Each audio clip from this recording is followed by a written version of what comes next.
Good morning, everyone. For those of you that have just joined us, I've posted in the Zoom group chat a sign-in sheet for today's meeting. It'll take you to a Google Sheets where you can go in and put in your name and email address. You may have to open up the group chat on your header that's down at the bottom of your page.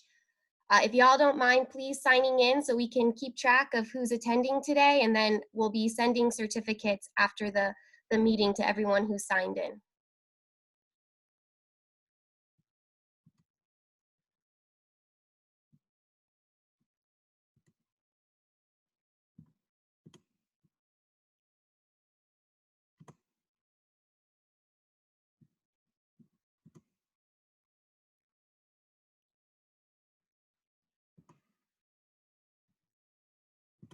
So I'm going to go ahead and start sharing my screen so we can uh, get started and keep on schedule. We have a lot of presentations for y'all today.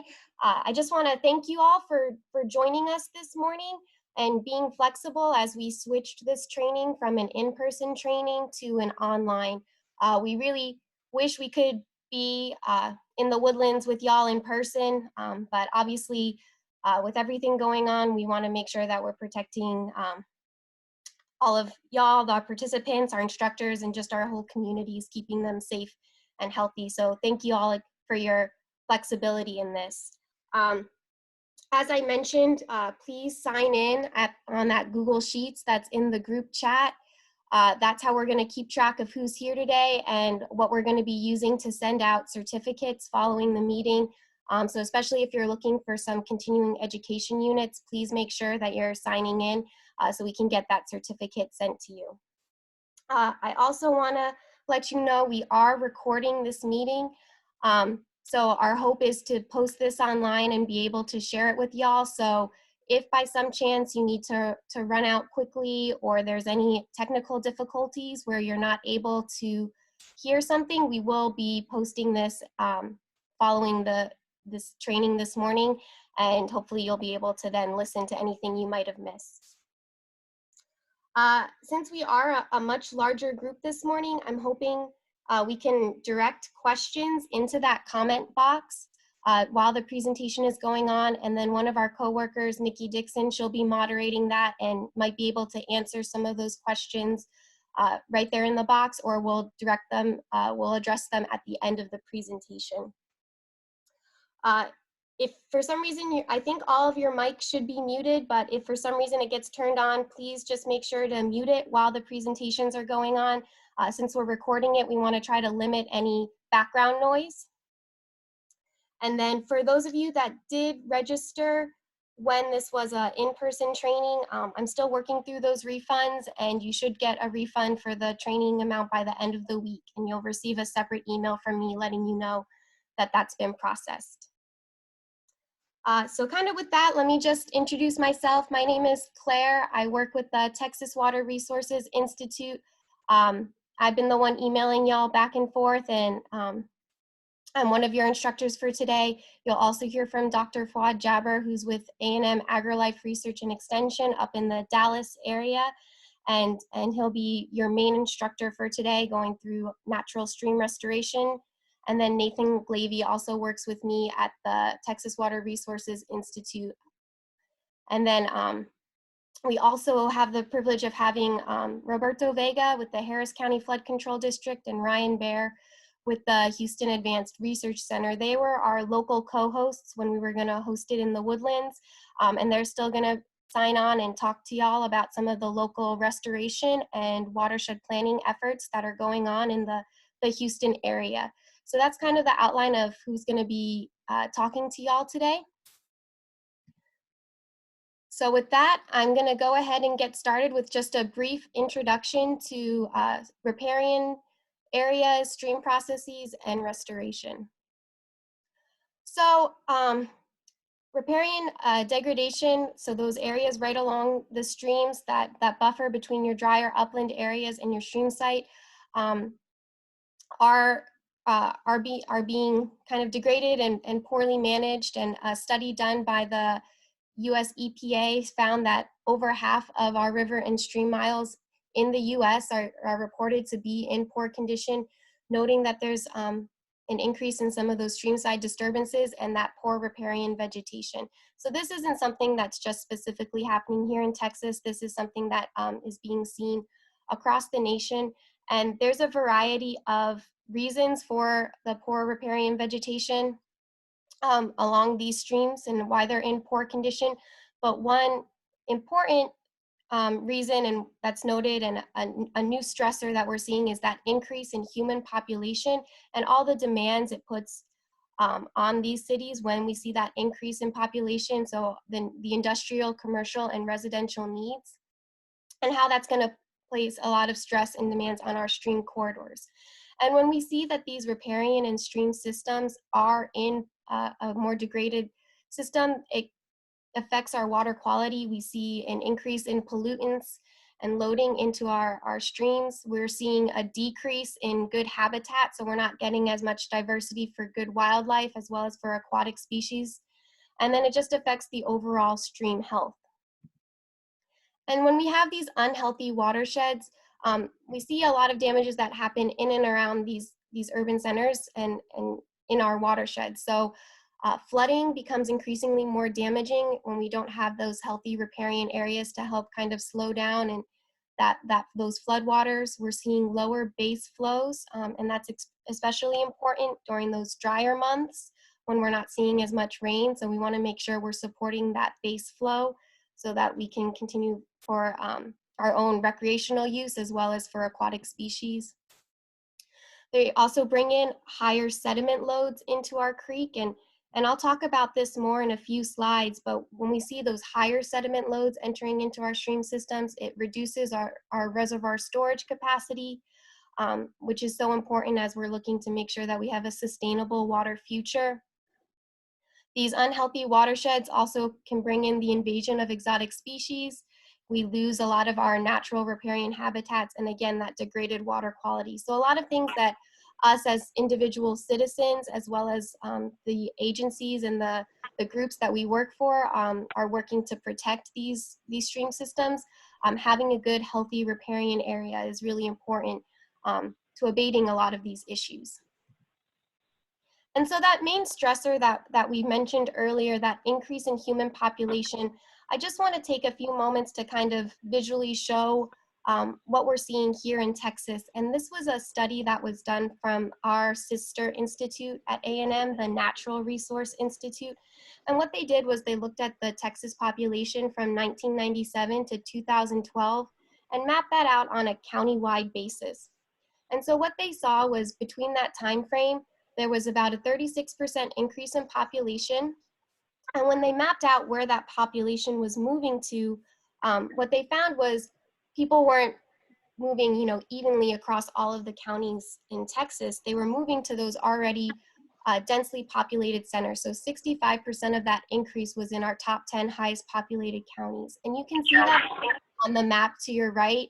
The deeper the reds is where the higher population increase was. So you can see that that's in your San Antonio, Austin 35 corridor area, your Houston area, the Dallas Fort Worth Metroplex, South Texas, and then out in El Paso. And so, as we mentioned before, when that population increases, when all that increases demands on your industry, commercial, and residential needs. So what they found is over that same time period from 1997 to 2012, that those cities really began to expand. And I think all of us who live in those urban areas, we can kind of see that expansion, how these cities are growing out to support that increased population. So when they looked at working lands in those areas and conversion rates during that time, you can see in those urban areas how those cities are expanding and those private working lands are being converted a lot of times into impervious surfaces. So your parking lots, businesses, apartments, all of those things that are changing your watershed. So we're losing those working lands, those areas that help our watersheds be a good water catchment, having the good soils and good vegetation. And a lot of times being made into something impervious that's not going to have those same capabilities.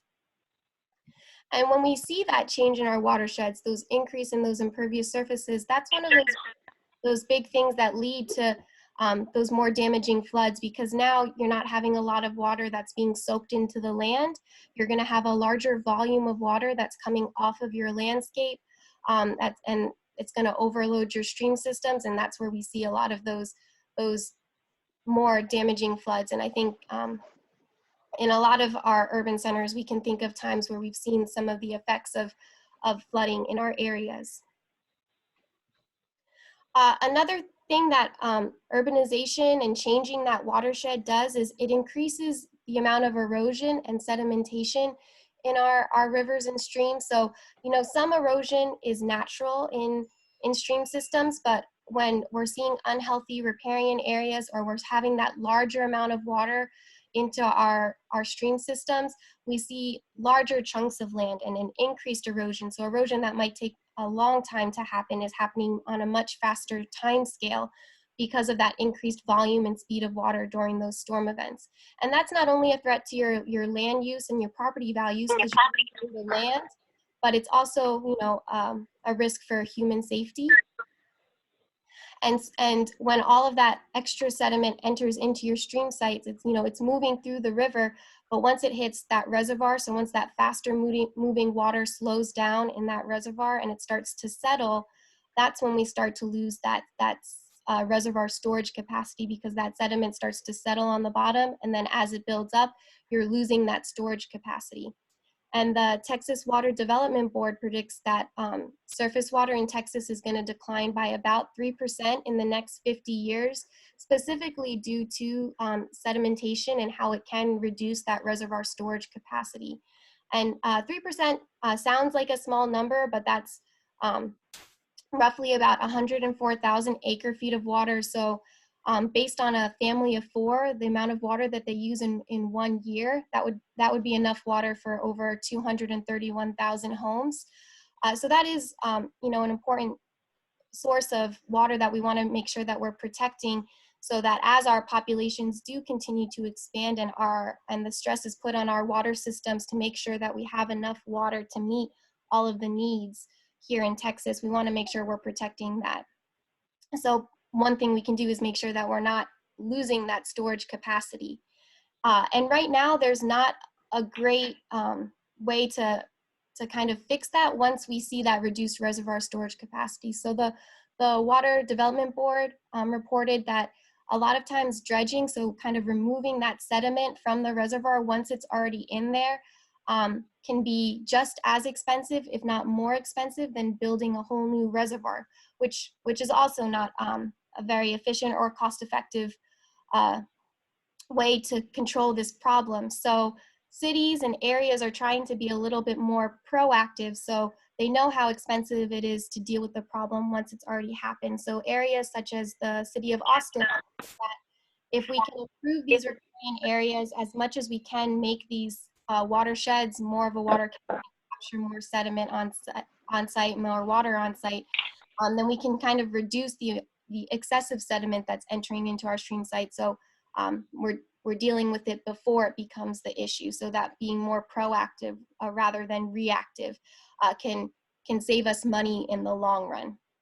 And so you can see that they're focusing some of their management efforts on improving these riparian areas and kind of making capturing more water on site and releasing it slowly during those larger storm events.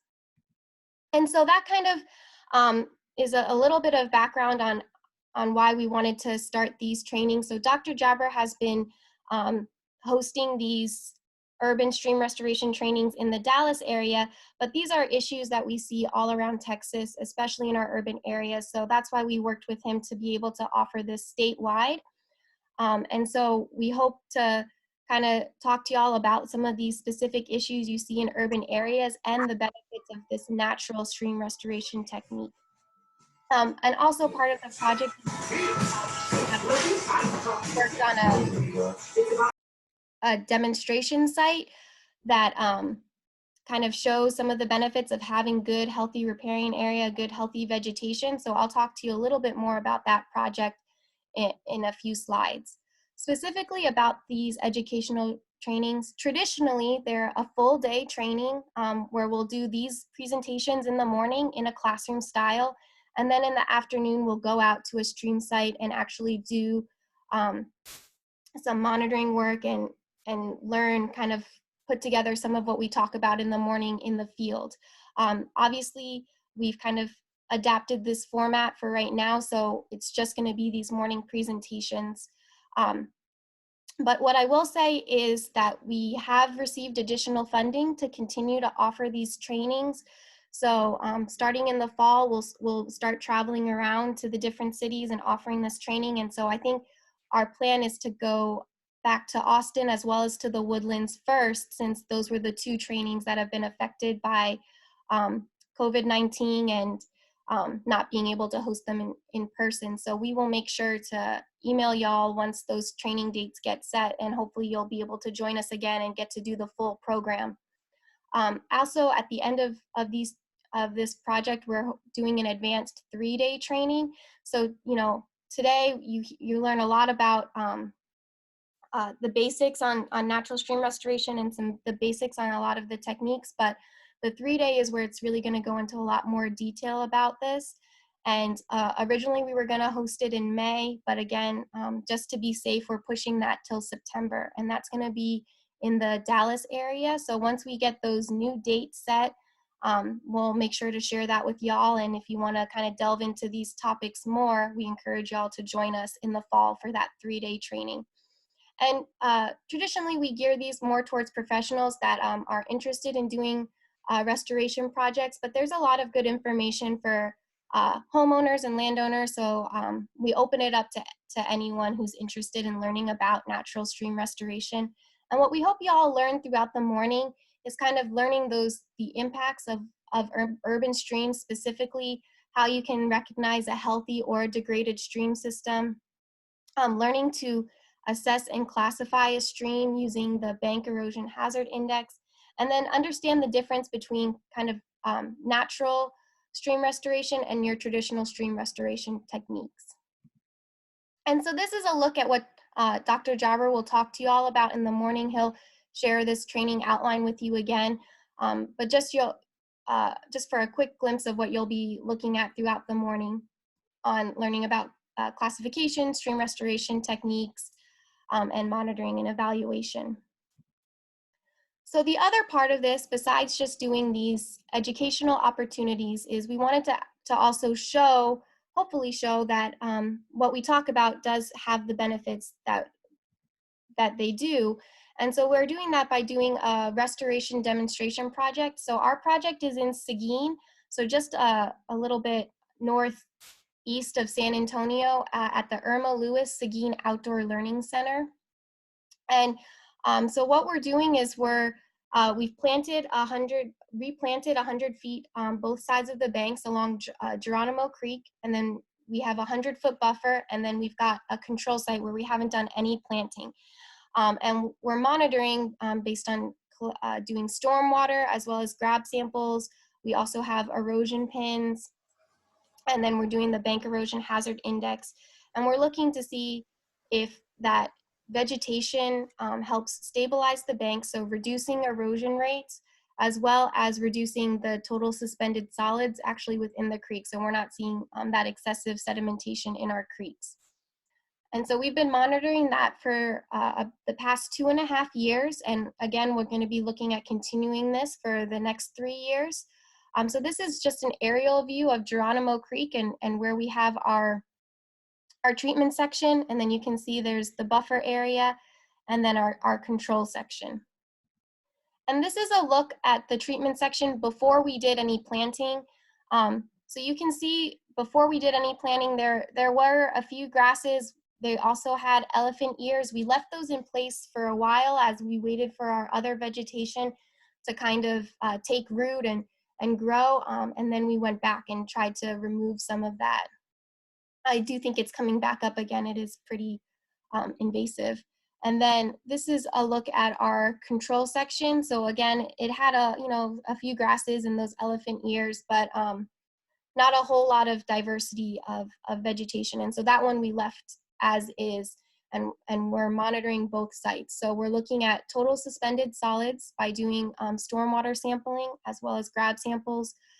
Every year we do cross-sectional surveys and pebble counts, and then as well as quarterly, we are measuring erosion pins and looking at the bank erosion hazard index, which all we'll learn about in the next presentation. So this is a look at one of our automated samplers. So whenever we get a storm event that produces 1 inch of runoff, these will turn on and start collecting samples. And then we send it to the Guadalupe Blanco River Authority to test for total suspended solids. And we have them set up at the start and the end of each of our treatment and control sites, so we can see how much is coming in and how much is leaving both sites. And then at each of the sites, we have both the control and the treatment. We have 4 cross sections that are set up that we take annual measurements, as well as we do the pebble counts, which we'll talk to y'all about just how to do it, as well as doing a longitudinal profile. And then here's a look at the erosion pins that we also have set up at each of our cross sections. So we've got about 6 inches of the pin above ground, and so quarterly we'll go out and measure and see if it's more than 6 inches, and that's how much it's eroded, and we'll mark that at both of our control and our treatment sites.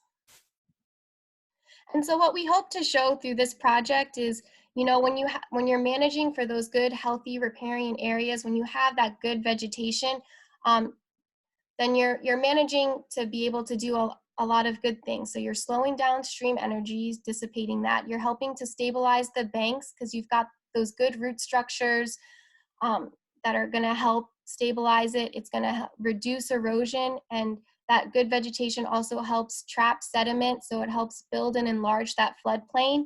And having that good large floodplain, it's going to give you more water storage capacity. So that's going to help sustain the base flow in those drier months. It's going to allow for good groundwater recharge. And then that floodplain also helps kind of slow down that floodwater during those larger storm events. So by doing all of that, we get those good values and benefits that we want to see in our streams. We want to improve water quality. We want to have that good base flow for water quantity to be able to support everything we want to do and support the aquatic and wildlife species there. It's going to provide good forage and habitat. It provides that recreational value as well as that overall aesthetic beauty that we like to see in our rivers and creeks. So just kind of showing by having that good vegetation, we're really managing to see those values that I think a lot of people, even if they don't understand all of those physical functions, they can understand wanting to have, you know, good water quality to be able to recreate and enjoy the stream or creek. And having that good vegetation is key. So you can kind of see these are 3 different stream sites here in Texas. And you can see how just visually they're going to react differently in storm events. So, you know, your one here on the left, you've got a lot of diversity of species and age classes. So that's going to be able to slow down that flow during those larger flow events much easier. It's going to have those good root structures to help stabilize those banks and trap sediment, as opposed to something down here at the bottom right where there's really not anything to slow down that flow of water and to really help protect those banks. And then here in the upper right, you've got at least this buffer area where you are letting it grow up and kind of protect that stream system. And so what we try to tell people is, even though we call it a watershed and we want to think of it on a watershed scale, we don't want water to be shedding off of our landscape. We really want to think of it more as a water catchment. Being able to capture a lot of that water on site, and any water that's not captured, we want it to be slowly released off of the landscape and then have that good soil and good vegetative cover to help clean it and pick up some of those pollutants along the way. And you can kind of see these are 2 different landowners with 2 different management strategies, and you can see how one would be a more water shedding landscape and one would be a more of a water catching. And you can see these water shedding and water catching systems along the stream banks as well. So up here on the upper left, I think this issue was more from excessive grazing, but you can see how, you know, this is a more of a water shedding system. There's nothing really there to slow down that flow of water to protect those banks, as opposed to something like in the bottom right where you have a lot more vegetation that's grown up.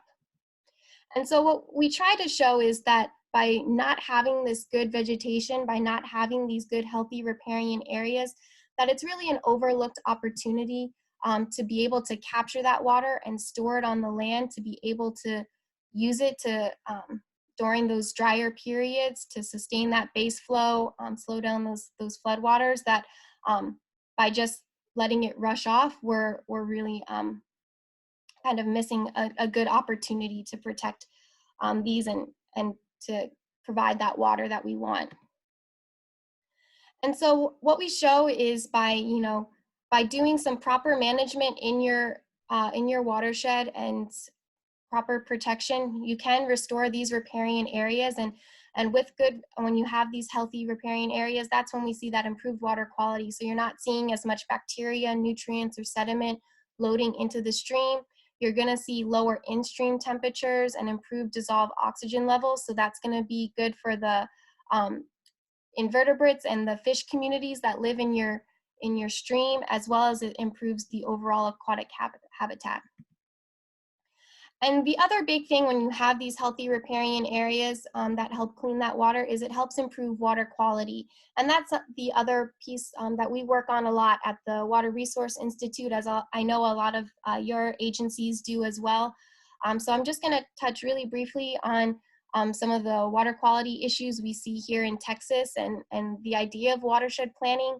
Ryan will talk to y'all a little bit later this morning about a watershed planning effort in the Houston area.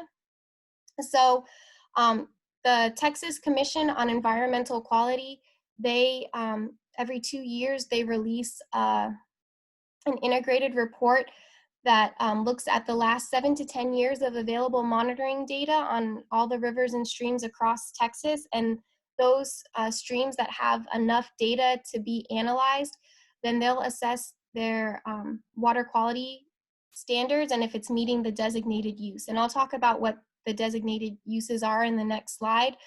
So for the 2016, which is the most recent accepted integrated report that we have, they were able to look at just over 1,400 water bodies.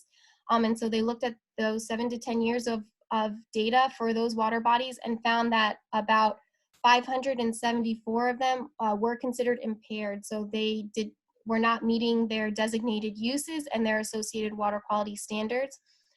So that's actually a decrease from the 2014 report. The 2014 had about 15 more water bodies segments listed as impaired. So we are seeing some delistings, and that comes with increasing monitoring, but as well from the work of these watershed protection plans and the total maximum daily load implementation projects.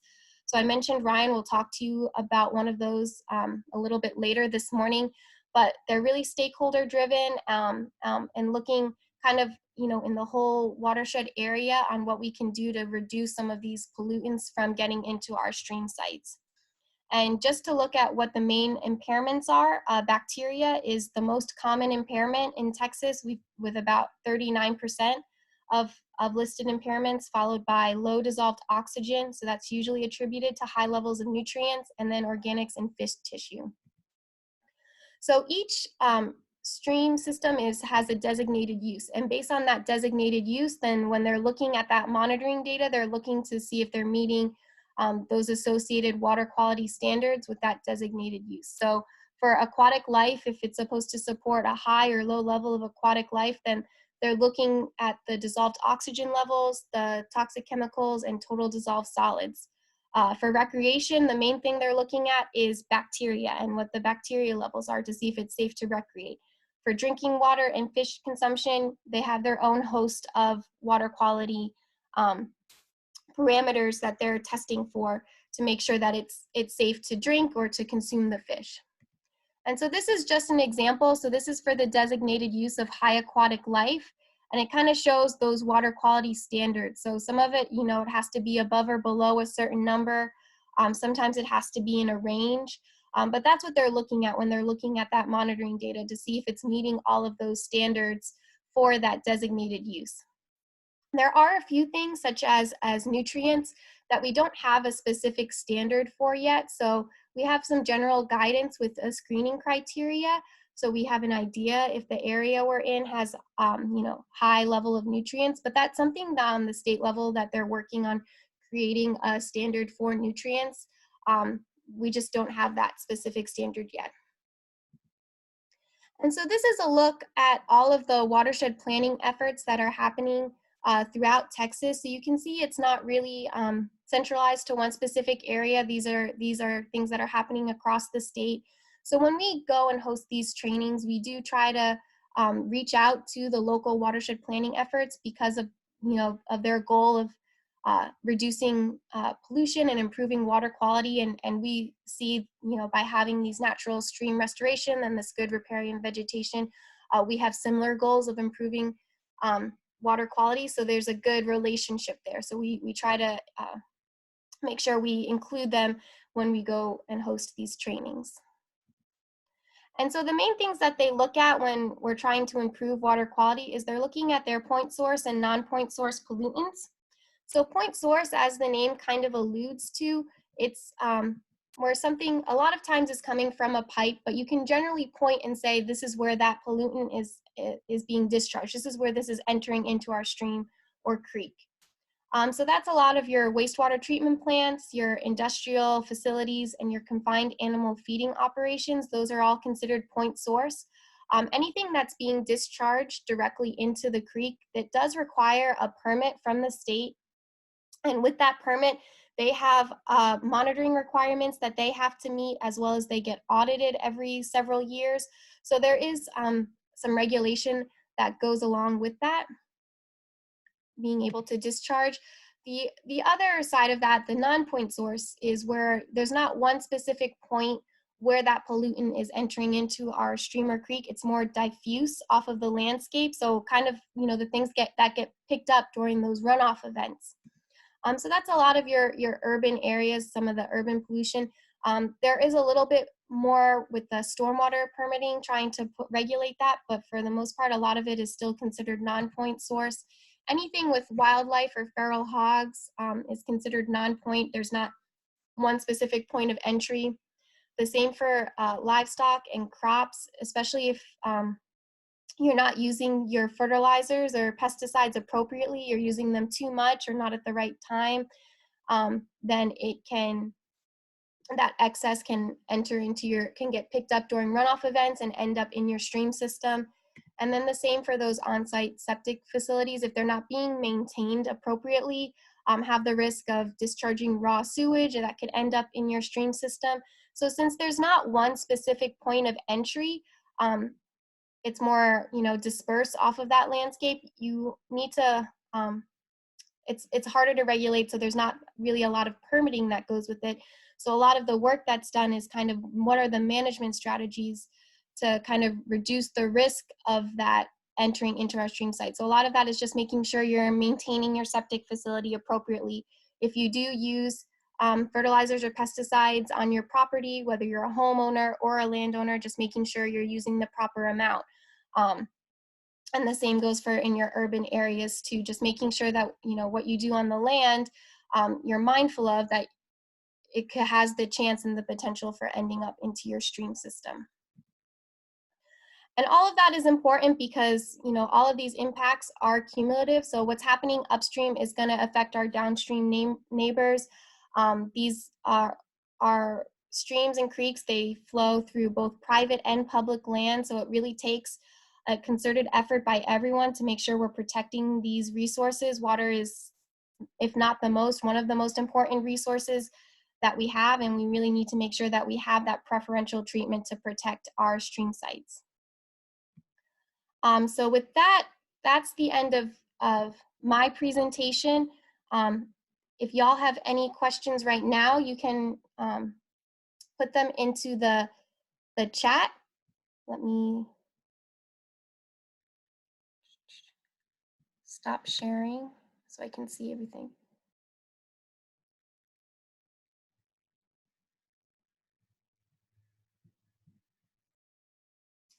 Okay, if there are no questions, then I'm gonna turn it over to Dr. Jabber, and he can start sharing his screen and get into kind of the nuts and bolts for today. Very good. I think you need to allow me to share. Okay. Oh, yeah. Okay, I think you should be able to share now. Yes.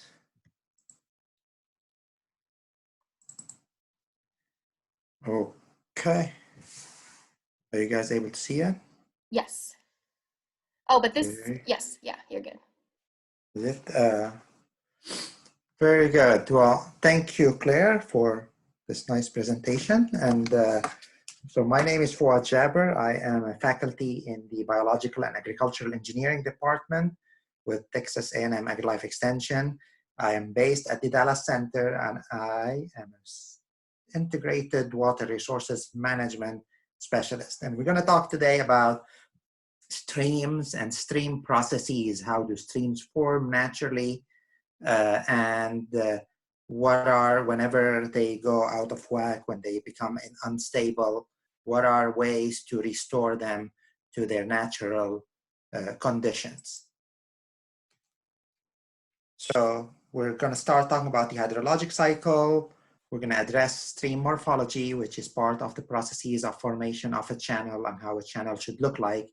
We'll talk about stream classification, which is a way to be able to identify different types of streams so we can address them differently.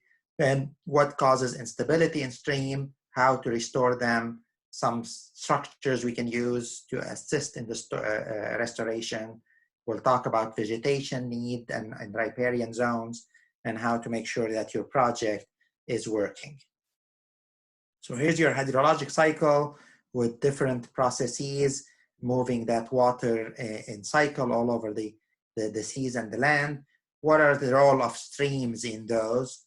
Basically, streams are the low section of a watershed where most of the water eventually accumulates and with time creates a channel such that the water flows in the channel at a faster rate than it usually runs over land, and it moves water back to the ocean as it starts joining with other little creeks to form large rivers and end up returning the water to the ocean. So that is looking at it from a water angle.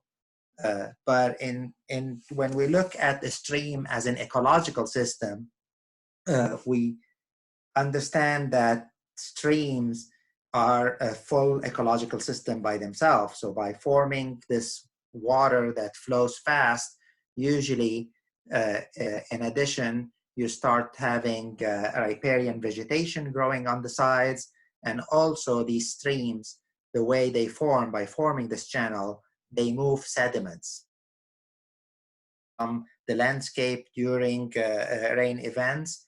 They end up in the stream, and they're part of the role of the stream is actually to move these sediments and place them downstream at different locations. There is an expected amount of sediments that flows within the stream that is considered normal and actually necessary. And at those sediments, in addition to these vegetation, provide food and to different aquatic and land organisms. You have fish, invertebrates that rely on these on the riparian vegetation for habitat, for food, for shading, and on these sediments also to wherever they settle to form habitat too. And so as these sediments move, they actually form these features that are common to most streams, which are pools, riffles, runs, and glides that form along the profile of the stream. And these are very important, again, in sustaining the ecology of the stream, as they are usually sources for food or reproduction for the different organisms that survive around the creek. And so when a creek gets unstable and we start having erosion and changes in its form, where you lose a lot of these features, we lose a lot of those ecological functions. And historically, engineers have looked at these streams as only part of the hydrologic cycle, which we showed in the previous slide, meaning the goal was to move water from one point to the other. But in reality, by looking at it as only water, they went and they channelized these streams, they deepened them, they widened them for different reasons. And while they still moved water in most cases, in some cases it failed, but in most cases it did move the water, it failed to meet all the other functions, which are the establishment of riparian vegetation, and most importantly, the transport of a stable amount of sediments, which resulted in upstream and downstream of these projects. So today's lecture is about how to restore a channel that have been eroded and had problems to maintain all its natural functions. And we call that natural channel design approach in stream restoration. So we're going to talk a little bit about what a stream should look like and use that to discuss a specific definitions. So the first and most important definition in a channel, in a stream channel, is the bankfall. The bankfall is a stage. When you look at the picture we have here in the slide, you can see that the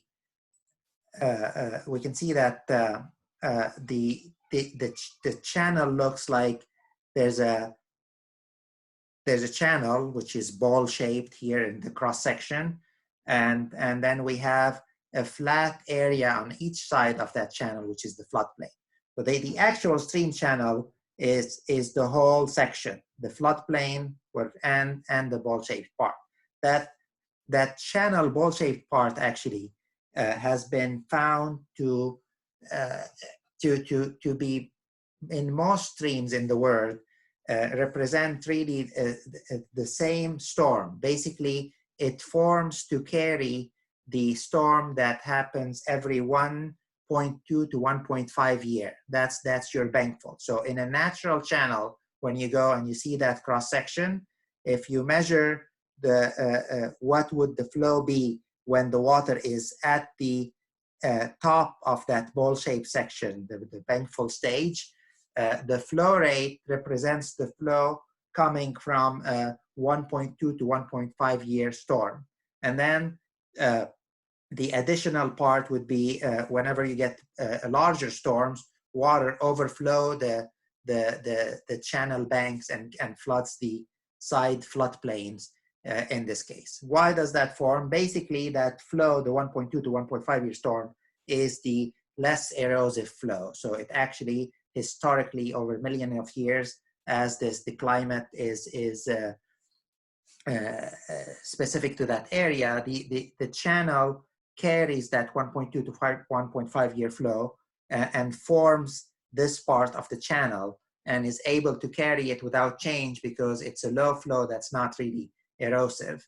The larger flows, which are more erosive, they have more force that causes erosion. They would start eating up at the edges of the channel that they form and widen and create a floodplain until that floodplain is wide enough such that the water has widened and as a result slowed down and it becomes less erosive. So that cross section of a channel is what guarantees stability of the channel, because the non-erosive flows, they go within the channel, and the larger erosive flows, they actually have to spread over a wider cross section and as a result slow down and be less erosive. The other thing that was discovered is that this bankfall stage, which you can determine in the field, you can go down to a stream and look at what we call the incipient point of flooding. So basically, where is the channel itself flowing, and you can determine what the bankful is. When they calculated these flows, they found out that it actually matches nearly identically to what's something called the effective or the dominant discharge. What is the effective or dominant discharge? It's actually the flow that over a long period of time, let's say 100 years, carries the largest amount of sediments. Basically, what we're saying is maybe the 100-year storm happens once in 100 years, let's say. The 100-year storm itself, of course, carries more sediments than the 1.2-year storm event. But the 1.2-year storm occurs way more often, and eventually over the 100-year, the largest amount of sediments that is moved through a stream is actually from the effective discharge, which is the 1.2 to the 1.5-year storm, which happens to exactly coincide with the bankful stage. There's no clear understanding why is that storm forming that channel, but there is something related to the sediment flow with it, and it's just an important notice in this case. Basically, so just to come back to it, there are sediments that flow in a stream on a regular basis, and there is a mass or a concentration of sediments that is considered stable. And so in a stream, stability not only relates to how much water flows in the stream, but it also relates to how much sediments flow in the stream. And there's a balance between them. And basically, a specific flow will have a specific concentration of sediments. If for some reason that balance is disturbed, for example, urbanization, where we change the watershed from pervious to impermeable, causing larger volumes of water coming into the stream, what happens is that water jug becomes heavier, and it's going to go down, and the arrow is going to point to degradation, meaning when the water volume increases from a specific storm, the volume of water going into the stream increases from a specific storm as to what the typical amount was coming due to disturbances, human-made disturbances in the watershed, you would result in erosion in the stream banks. On the other hand, if you actually add sediments, let's say you don't modify the landscape, but for some reason you dug a big hole and piled the soil on the bank of the stream, and then rainfall events came and took all these sediments that were held in the ground into the stream. Or another example would be deforestation. If there's a forest on the edges of the bank and all the trees were removed, suddenly the soil is exposed. Now, when an event comes, much larger sediments go into the stream. And so the sediment part of that balance will go down, and the arrow is going to point now to aggradation, which means accumulation. What will happen is downstream from where the sediments are coming, you will start seeing strange accumulation, maybe small islands forming, your point bar increasing in size, which can cause problems also. So stability requires not only the flow to be consistent, but also the sediment load to be consistent. So channel dimension is the term we use to describe the cross-section of a stream at bankful. That term is called channel dimension. That is usually measured in a stable riffle. We'll explain what a riffle is in a second. And it's very important to measure. It's really the only measure that we can rely on. Even in streams that are heavily eroded, you can usually go and at some point you can identify where the bankful is, because a stream always tries to rebuild its bankful whenever it can. And so there's always the section where the bankful is being rebuilt. If not, if it's like a canyon type of channel, you will start seeing an incision happening at the bankful level that you can identify in the bankful. So that number you can identify. Other terms like the width of the stream, if you have a stream width that is changing, that's actually a very hard to, it's not a stable number that you can rely on, because the width of the stream can increase as it goes downstream, as you go downstream, because the watershed area also increases. Also, for similar watershed areas, that width of the stream can be variable because in arid regions, for example, due to the different landscape, streams for the same size of watershed can be wider than it would be in an area that's forested, for example. The depth also of the stream is not something that we can rely on, because we already talked about the existence of features in a stream, and these features, which are pools, riffle. So within probably 1,000 feet of stream, you will have a lot of topographical variation in depth, and it's hard to use depth as a function. And that's why we use the bankful and the cross section of the bankful as our main measure. So we've talked about this cross section of a stream. The second thing that is important in a stream function is actually its basically it's the top view, the shape of the stream itself, and the meanders of the stream.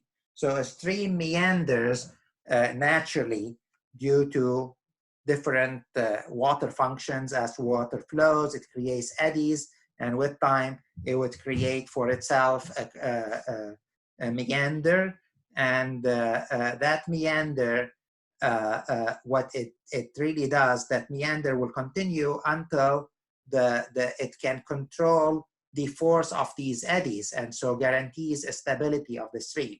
And basically, when that meander increases to the size where the slope along the channel reduces to the point where the flow rate or the flow velocity is very low, that's what results in stability. And so to explain how slope is reduced by having a meander is, if you look at from point A to B, a straight line, let's say this is 1,000 feet distance, and let's say there's a 10 feet difference. So that's a 1% slope. But if you go along the stream, because it's a longer distance, you probably are going 2,000 feet. And so now the difference between A and B is still 10 feet, but along the stream, you're going double the distance. So now the slope is reduced to 0.5%, for example. And that's what the stream does. By meandering, it slows down, it lowers its slope. And at some point, there is a meander distance that would create a slope that will guarantee stability. Now, in order to understand these meanders and be able to reproduce them, we need to understand their geometry. And eventually, there are specific terms that we measure. The belt width is the distance from bank to bank, from top to bottom of the meander. The wavelength is the distance from the beginning to the end of the meander in the middle of the stream. The radius of curvature is the radius of the circular part of the top of the meander. So these are terms that are important that we can use in our restoration projects later when we're trying to recreate these meanders. The third thing that we always look for, so we look at the cross-section. We said we want to reform the cross-section for stability by creating a bankful and floodplains. We looked at the plan view to make sure that we have all the meanders needed in the stream. And the last thing we look at is the profile of the stream bed profile. And so we know that these stream bed profiles have features that we mentioned. There are pools, riffles, runs, and glides, and they come in specific sequences. There are different sequences that are available. One of the common sequences is to have a pool at the top of the meander, a riffle in the straight section of the meander, and then another pool at the top of the other meander, and so on. And riffles are usually shallow. Water goes fast in them, you can see it, and usually large sediments, like mostly like gravel and rock, will settle in them because the water is going fast in those, and they're symmetrical usually. The pool, because it's at the top of the meander, is asymmetrical in most cases, and it's deeper, and usually small sediments settle in it. And when you look at it from the bank, it looks like water is not moving. It's like it's settling. The sections between a riffle and a pool, it's called a run, and the section between a pool and a riffle is called a glide. So what is natural stream restoration? We talked a little bit about it, but basically it's to try to recreate these three things in the channel, which is the cross section, the meandering pattern, and the profile. And the hope is that if we restore these three, we will restore the ecological function of the stream. But in order to do that, we need to make sure we size it correctly. And so the cross section is easy again because the bankful is easily identifiable at that section, but the meandering pattern, the pool riffle pattern, the depth of pool, depth of riffles, these are difficult to figure out in a stream that is completely eroded. And so what you need to do is try to find in your region a stream that is much less disturbed, that is still healthy. And you call that a reference reach, and you can go to that reference reach and collect a lot of data on that reach, and then you can translate that by through a specific method by comparing it to the bankful, the two bankfuls. So it's a ratio of bankfuls. You can reconstruct these features you collect in your healthy stream and put them in your new streams. In some cases, it's hard to find in your region a stream that is healthy, especially if you're in a heavy urban area like Dallas or Houston. And so for that, there are regional curves that you can find. And these are curves that link the bankful cross-sectional area to different features in the stream. And we'll see an example of regional curves later. So once you do that, you figure out all the dimensions, your cross-section, your meandering pattern, your pool riffle pattern and shapes, then you can do your construction project, your restoration project. And after that, you need to monitor to check that what you did work. So did your movement, which are based on the concept of stability, did they stabilize the stream? Are you still seeing erosion? Are you still seeing aggradation or accumulation of soil particles? You want to look at habitat and diversity promotion.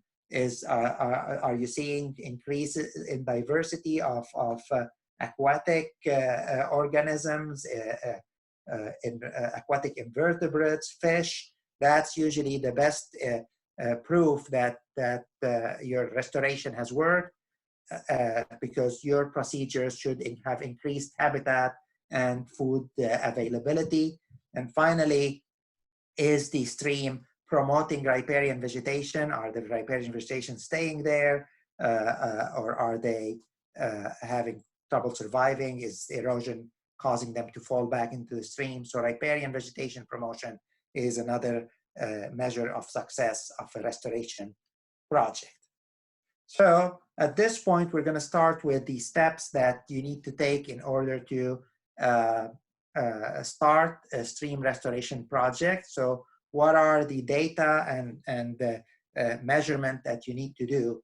So the first step we usually do is we determine the watershed drainage area. And that is usually from a GIS map that's available, or it could be available from the authority responsible for that watershed at this point. And so where is in that river reach that you're trying to restore? where is the water coming from when it rains. What is your, so you can determine the drainage area using GIS and delineating the area from an elevation map. And then the second step would be to determine the land use. Again, there are land use maps available for the same areas. What that's going to give you is the potential flow expected in your stream for a specific storm. You can use any typical runoff calculation measure, like you can do modeling, you can do unit hydrograph methods, you can do curve number methods. All those are ways to estimate your runoff in this area using both the drainage area and the land use map. Then what you do is you go to the field and you determine where your bankful is. And so you have to look very well. We talked about how the bankful is the incipient point of flooding. It's where the channel is. It's important to keep in mind there have been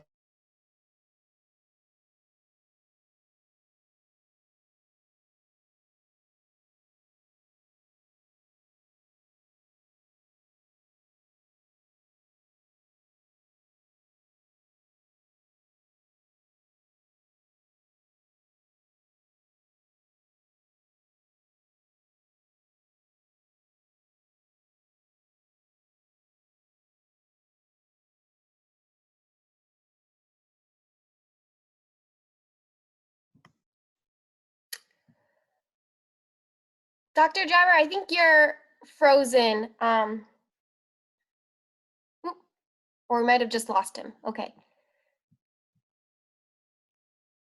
Hopefully he'll be able to sign back in, but maybe we'll take a quick break if anyone needs to stretch their legs.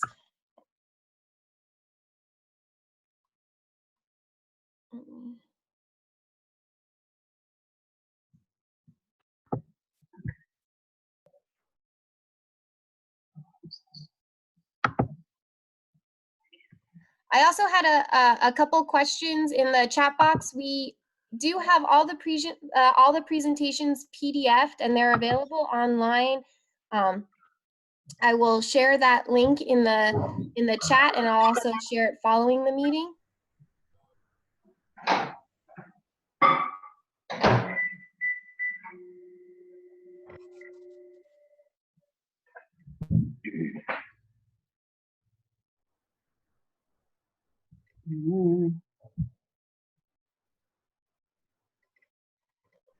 Chat.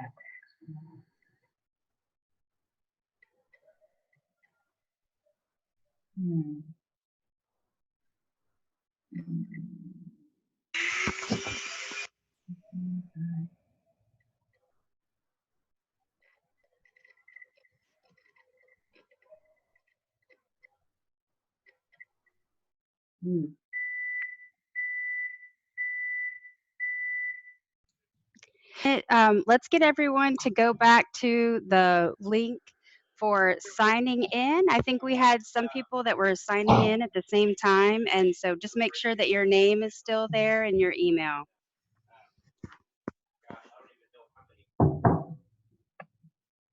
Okay. There. Chat.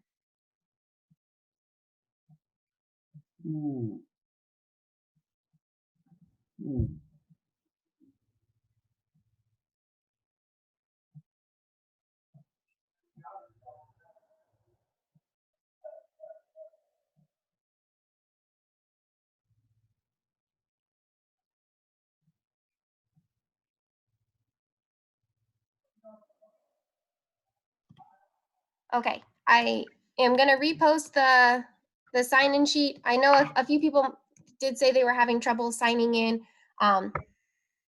So hopefully it works this time as there are fewer people signing in. If not, you can send me your email through the chat privately, and I'll add you all to the list so you can get your certificate at the end. I also just got off the phone with Dr. Jabber, and his internet did drop, and he's signing back in right now, so he should be back with us in a couple minutes. Okay. Here we go. Oh, okay, we're on determining. I don't hear anything. Okay, I'm back. Okay, So- perfect. We can see your screen. Very good. So everybody mute so we can work. And if you lose me again, let me know. Okay. So we were saying that the steps to do analysis is to start the project is basically to, one, determine your watershed drainage area. This is from an elevation map, to know where the water that's going to end up in the stream comes from. With GIS, you delineate your watershed, and then you get a land use map to know how much of the runoff will infiltrate, how much of it will run off due to the different pervious and impervious areas. This data will be used to determine the flow rate at different points. Then you go to the field, and what you do is you determine your bankfall. And so the bankfall, we've talked about it being the incipient point of flooding, or in some insights channel, it's just a mark of incision. It's a good idea to do it at a long stretch of the stream, even beyond your target reach or your project reach, because sometimes human modification, the trail that was created on the side, a park that was built on this edge, changes the natural formation of the channel and can trick you into thinking that this is the bankfall. Once you are sure of your bankfall, you can do a cross-sectional survey, and you measure your the cross-section at bankfall, which gives us what we call the channel dimension. We take more measurements also usually of the stream that can do from Google Earth, or can get you SGS 124,000 maps, and we can get the pattern, which is the sinuosity, meaning the meandering of the stream. You can measure the geometry of different meanders you have in your stream and take them, and then you can go to the stream and do a survey of the channel profile, determine the pool depth, the pool length, the distance between pools and riffles and pools, the slopes of the runs and the glides, the length of the riffle, all that data collected in the field. See here. Okay.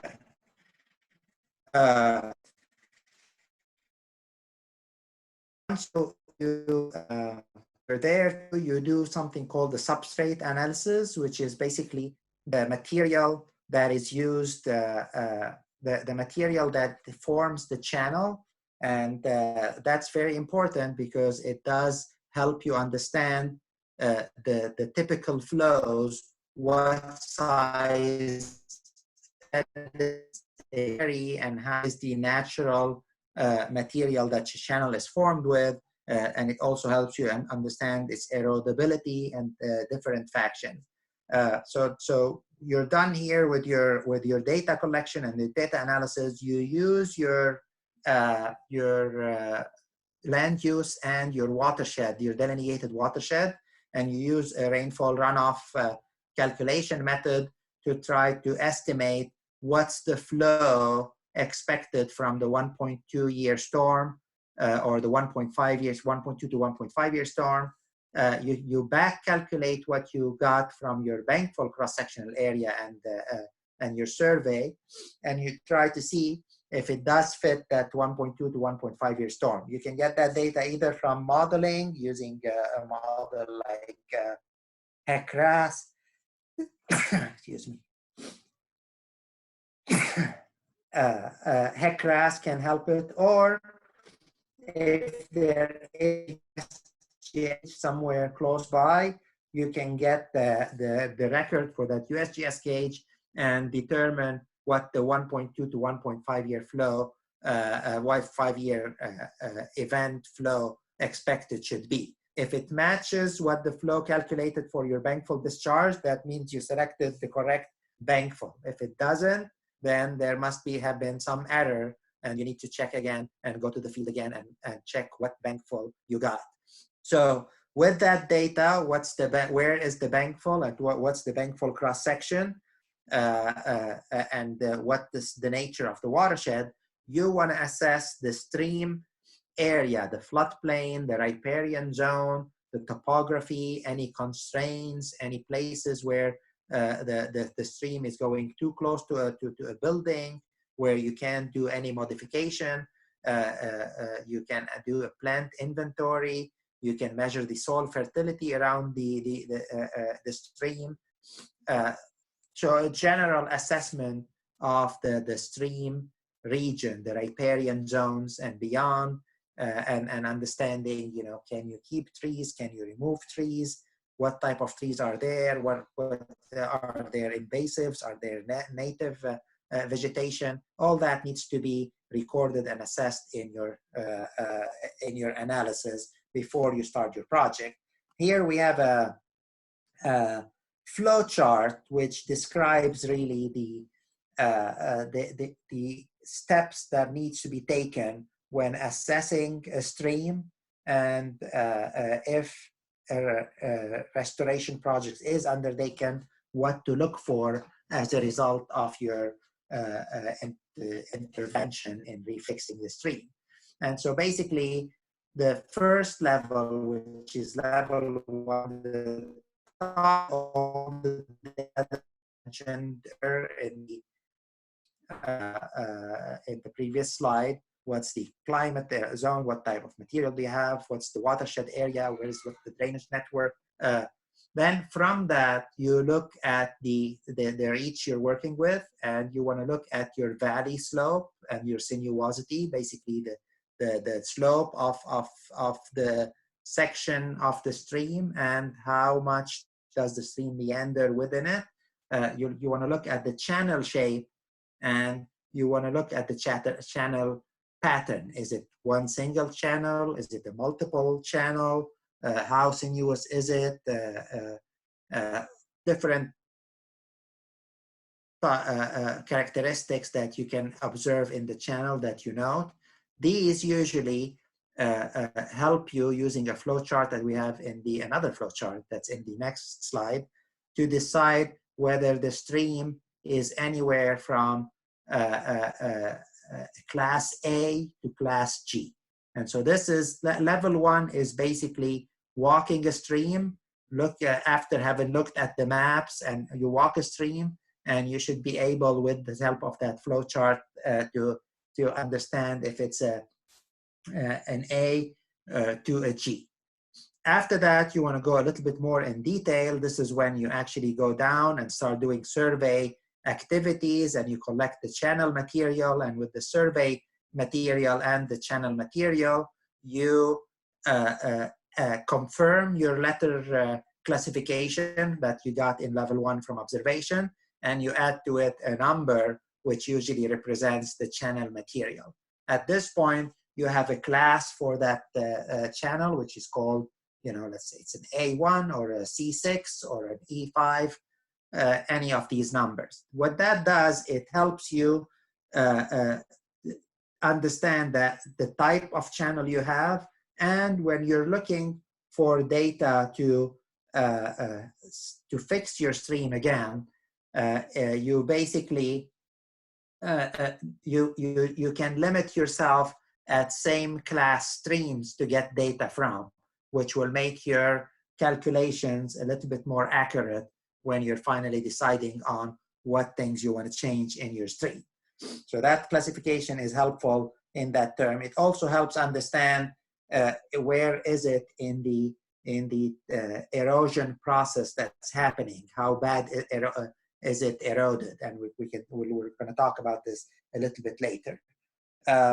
So once you have all that data, you've classified your channel, this is when we do what I talked about at the end of the last slide, is a full assessment of the stream and the floodplain condition to understand how badly eroded is it. Where do we have bad shapes of the banks? What's the condition of the bank?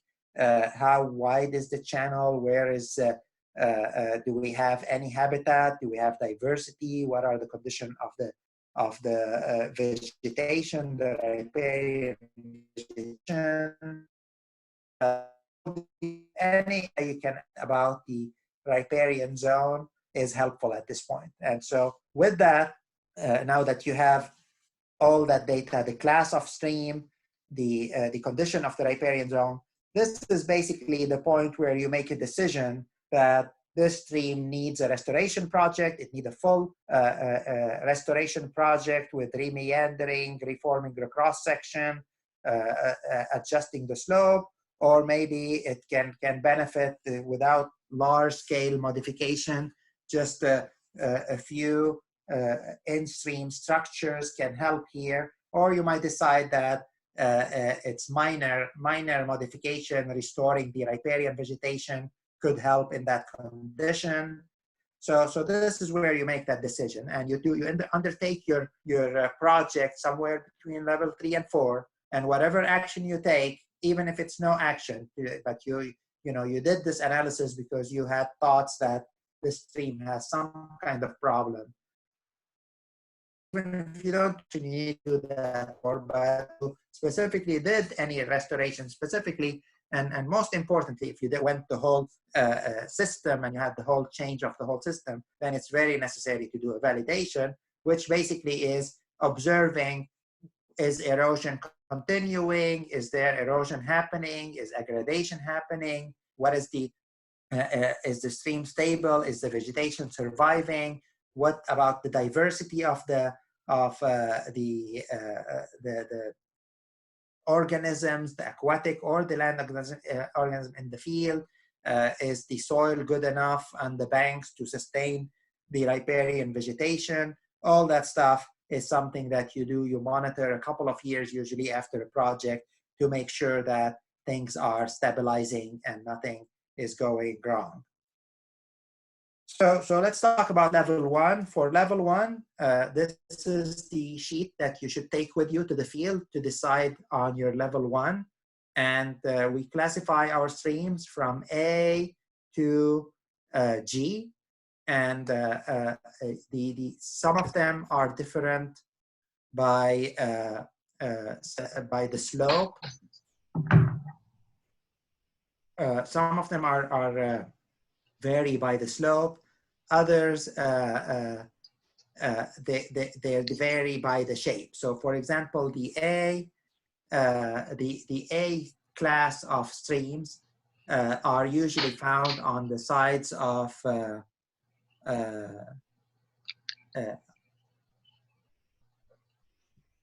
if anyone is unmuted, can you mute yourself a little bit? There's a background noise. There's this, so the slope of 10% or more usually is an AA+. You find those on the side of mountains, and you can see your stream would be usually, and the cross section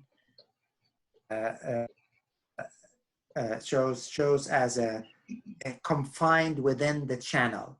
The A is a gentler form. I guess this would be at the foothills. The slope is still pretty high, from 4 to 10%.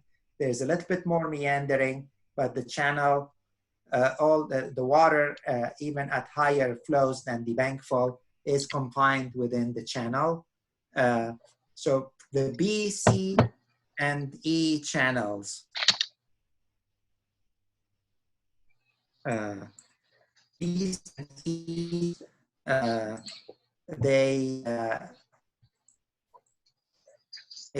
Claire, can you mute everyone else?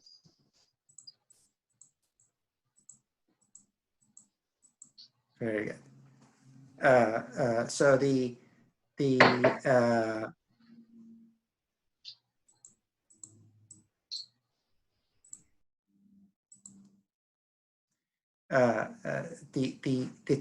C and E channels are usually they're natural channel forms. They're at slopes that are lower than 2% for the channel. Even if the valley has a higher slope, the channel is it lower than 2%. It meanders well. The C channels are usually wider with an asymmetrical top of meander, while the E channel is usually a symmetrical, narrow channel where your floodplain is basically very wide on top of it. These two are very stable forms of channels that can occur in nature. As erosion happens, the C and E channels can start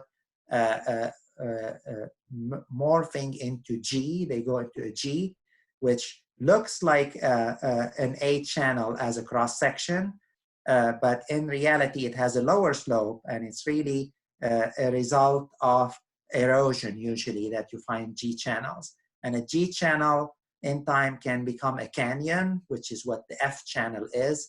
It's a very, very wide channel with water flowing way at the bottom. That is a very common type of channel. Are multi-channels rivers or braided channels, we call them too. There's two types of braided channels. You have the D, where you have all kinds of channels mixing together, and these are it's usually your D. It has a higher slope in general. If low slope braided channels, DAs, usually have several streams that are differentiable from each other, but that do connect with smaller channels between each other. So you have several channels flowing parallel or more or less parallel with the small connection connecting them to each other. That would be a DA in your case. So with that sheet, you go down to the stream and you can determine that's your level 1. You have determined from field observation what letter class is your stream. Now for level 2, you need to do surveying. And in order to you're doing surveying mostly to measure two characteristics of the stream. The first one we call the entrenchment ratio. What is the entrenchment ratio? It's the width of the flood-prone area divided by the bankful surface width. So bankful, we know what bankful is. We can determine that surface width very easily. What is the flood-prone area? The flood-prone area is actually the area that is at double the depth of bankful. So you have bankful depth, let's say it's 2 feet and 10 feet wide.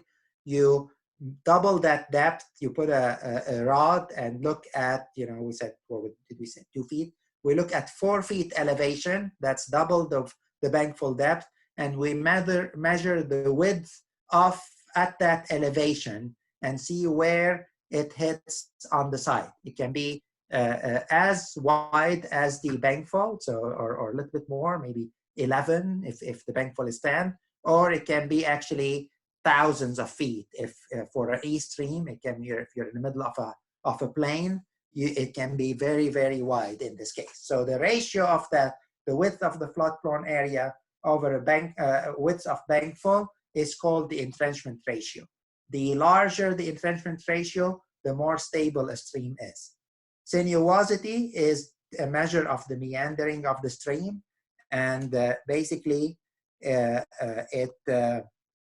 describes the difference between the length, the straight line between 2 points and the line along the stream. So is a straight line. If the line along the stream is much more longer than the straight line between the first beginning and ending point, then you have a lot of meanders in the way. And so that's a large sinuosity, more stable. Higher sinuosity represent a higher stability of a channel. Now that we know what the entrenchment ratio and sinuosity is, confirm your letter and you add a number to it. And so the first thing you look at is this a single thread channel or a multiple channel? Is it a braided channel or just a regular one channel stream? Higher chances are that it is a one channel stream. So the first thing you look at is your entrenchment ratio, again, which is the width of the flood-prone area divided by the width at bankful. If it's smaller than 1.4, then you're limited to A, G, and F. If it's between 1.4 and 2.2, it's going to be a B. And if it's greater than 2.2, it will be an E or a C. The second step to differentiate additional stuff would be width to depth ratio. So if the width to depth ratio, this is at bankful. So you have your cross section at bankful that you measured when you did your channel dimension. You figure out the average depth at bankful, and you have the width of the bankful at the top. And what you do is you divide that width by the depth. The 12, and you're in that section, then it's going to be an A or G. If it's larger than 12, it's an F. If for a B, to confirm it's a B, it needs to be larger than 12. For the slightly entrenched channels, which were with an entrenchment ratio greater than 2.2, then if it's lower than 12, it's an E. If it's larger than 12, it's a C. So that helps us differentiate more. Again, to confirm additional the letter, we look at the sinuosity, which is again the measure of the meandering of the stream. And if the sinuosity is less than 1.2, then it's an A. If it's greater than 1.2, it's a G. And for F also, it's greater than 1.2, but remember it has a larger width to depth ratio. The B usually is greater than 1.2, the E is greater than 1.5, and the C is greater than 1.2. So that's your sinuosity in most of these cases, and that will give you the stream type. Now, disclaimer, if you look at the bottom of the screen, it says values of entrenchment and sinuosity ratios can vary by plus minus 0.2 units. So when you look here at the entrenchment and the sinuosity, let's say you got 1.5. So if you look at 1.5, from this, it says it's definitely a B. But when you read that the ratio can vary by plus minus 0.2, then it could be actually 1.3 or, or 1.6, not the entrenchment ratio itself, but the variation for the classification. F can be all the way to 1.6. A G can be up to all the way to 1.6, and A can be up to 1.6. Same thing with the E and C. They can have an entrenchment ratio of 2 or 2 of 2 also. So 1.5 and 2 do not guarantee that it's a B. That's why we need to go further into the width to depth ratio and the sinuosity, because there's a variation of 0.2. Same thing with sinuosity. The sinuosity of 1.3 or 1.4 can still be an A, a G, and same thing, a sinuosity of 1 or 1.1 can still be an F. So there's a variation of 0.2 in these numbers that need to be kept in mind. For the width of depth ratio, it can vary by plus minus 2. So here we're saying that width to depth ratio of 14 can be any of those of the classes. So if your sinuosity is 12, 13, 14, then it can be any of those.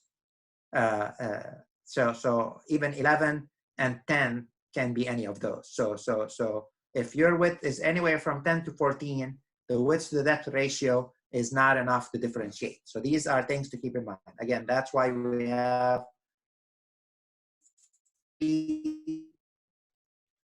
4 characteristics to differentiate the letters. Once you have determined what your letter is, you do your pebble count or your channel material identification, and these are defined by specific measurement. And once you do that, you can go from if you get bedrock, then you have your number is 1. If you have boulders, your number is 2. Cobbles 3, gravel 4, sand 5, and silt and clay 6. And also you can look at the slope for further differentiation within the same letter class. So in A, it can be A plus or A, where greater than 10% or greater from 4 to 10%. Same thing with all the others there is some type of differentiation. So as we're done with our level 3, we start with our level, I was done with level 2, we start our level 3, which is really the assessment of stability or instability in the stream, the condition of the stream all around. And so the things we look at is watershed scale instability. Is the stream completely in bad shape for a long reach, resulting from modification in the watershed upstream or channelization of the channel upstream? That's going to be watershed scale instability. It's a large problem. Sometimes it's just a small issue resulting from something that changed in the stream. Maybe a bridge was built on it, or a tree had fell in the stream and diverted water around it. So those would be local reach instability that are fixed usually by addressing the original cause and adjusting to actually fix the stream to work with the cause of the instability. And so there is a channel stability assessment. One, the shape of the channel and how it changes throughout time, especially due to watershed scale instability. And we also have an assessment of stream banks where we grade the stream bank to decide if it's how erodible is it and prone to erosion. Let's talk about these. This is watershed scale instability. This is your type channel. You can see it looks like a canyon, very straight edges. The water is very low. The erosion erodes the soil under where your roots of your riparian zone come, and so as a result it undercuts and these channel fall. You can see that the riparian zone is not in bad shape. The problem is the volume of water coming from storm events is much larger than the stream used to have, and little by little that stream changed into a form where all of it became basically a canyon, a very wide stream that keeps eroding until probably today.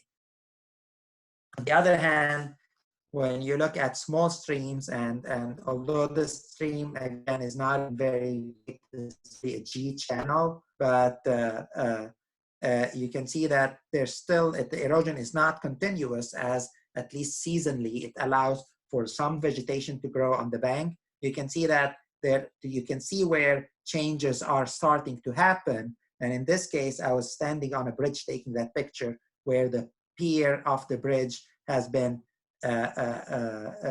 diverting water straight into the bank rather than allow it to flow along the channel, and it was causing additional erosion in this section. This is a bridge impact on a channel, and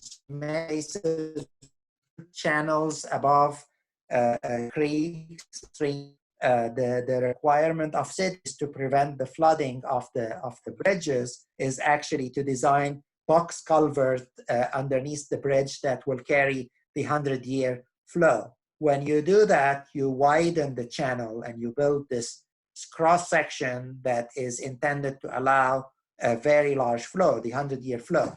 But on a regular basis, on a daily basis, what you're getting is the daily flow, which is much less. So when that water comes in and is faced with this huge widening of the channel, the water spreads and all sediments in that water settle, and the water goes very slowly under the bridge. And at the time, the settlement of sediments will start accumulating, and your box culvert starts to get clogged as a result, and the channel reforms a channel for itself under the bridge in order to allow for the daily flow only, rather than having to spread wide across the channel.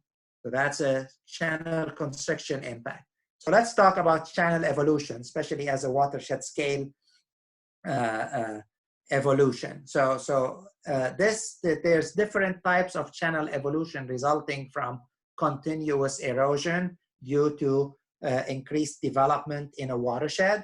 And in this case, we're showing the evolution from an E channel. The number doesn't matter here. They all impacted it. The only difference would be that the speed with which that evolution happens. But here it's an E4. It starts from an E. It could start from a C. Again, we said C channels are also types of natural existing channels. But let's start with the E. So you have an E channel where your bankful, which is shown here in the picture by the blue color. And so the bankful is at the same level as the total floodplain, the blank right there. And so whenever it floods into the level of the ground. If you think about the flood-prone area, which is doubling that the bankful depth, so we would be at the top of the figure here, and you take that width, it's near infinity. It's very large. So the entrenchment ratio is very, very large, meaning that it's a very stable system. But what can cause instability in the stream? What can cause instability is development in the watershed. And as the watershed develops, for the commonly happening storm, any storm under the 1.5 year, larger flows are coming in. And since the stream is not equipped to hold these fast flows that occur so often, what happens is it will start widening. And as it widens, you can look at the plan view, how it changes from this narrow E4 to this wide C4 channel. And the cross section changes from this square type of channel into this wider asymmetric channel. And that's a C. So it goes from an E to a C. So the C channel, if development is continuing and still more water is coming and not allowing the channel to adjust to the new flow rates, the channel is not going to be able to handle these extra flows. And so the extra water will start incising the bottom of the deeper part of your cross-sectional channel. And little by little, it will create a deeper channel for itself, which will reduce the water coming on this side. So the shallow side will settle back again, and the channel will narrow from the wide C to the narrow G right here.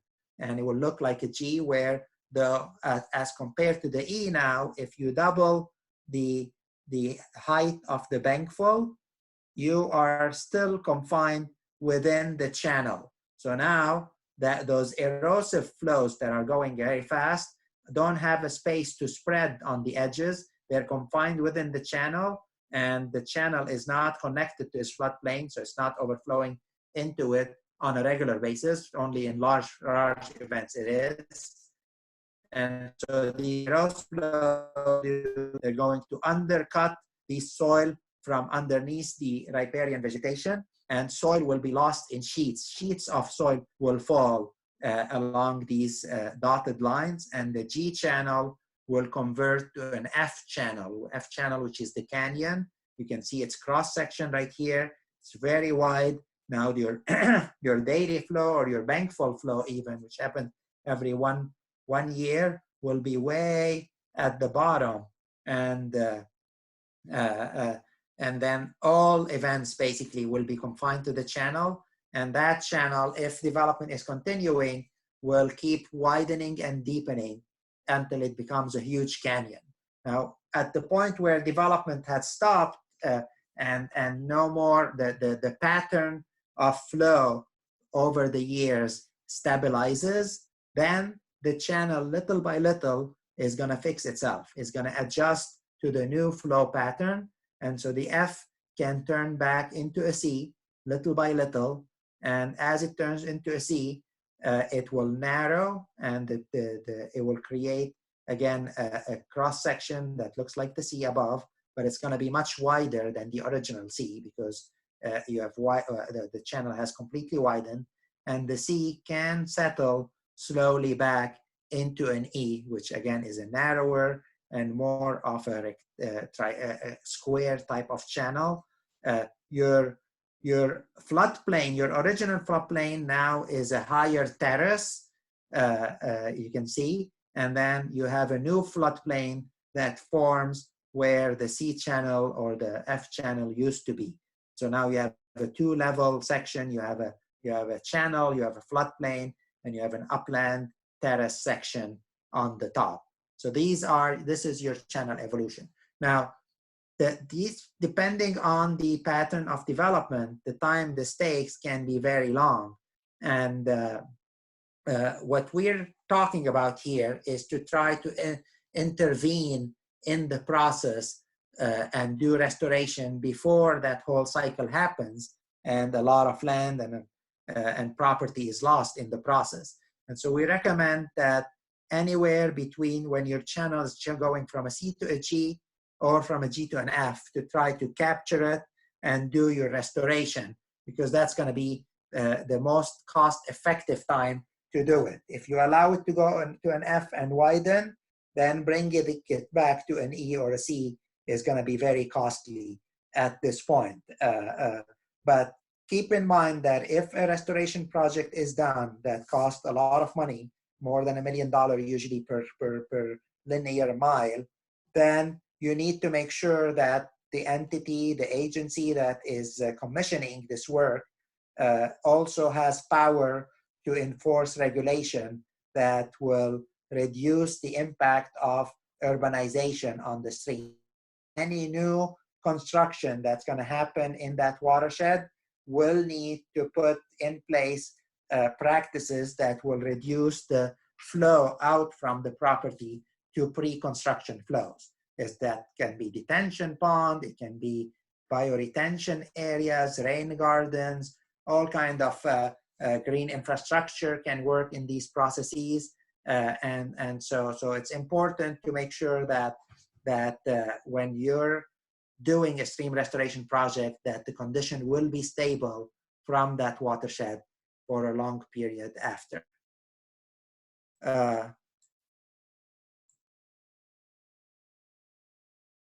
Just let's skip this one. So we're going to look at a few pictures describing that channel evolution. This is here probably a G channel that is starting to change into an F channel. You can see that the soil here is falling in sheets rather than erosion happening slowly. And partially this is because it's a G and the flow is contained within the channel, but also in this case, it is an easier process for the water to erode, because riparian vegetation not only is completely absent, but also the grass that is in this location is completely mowed.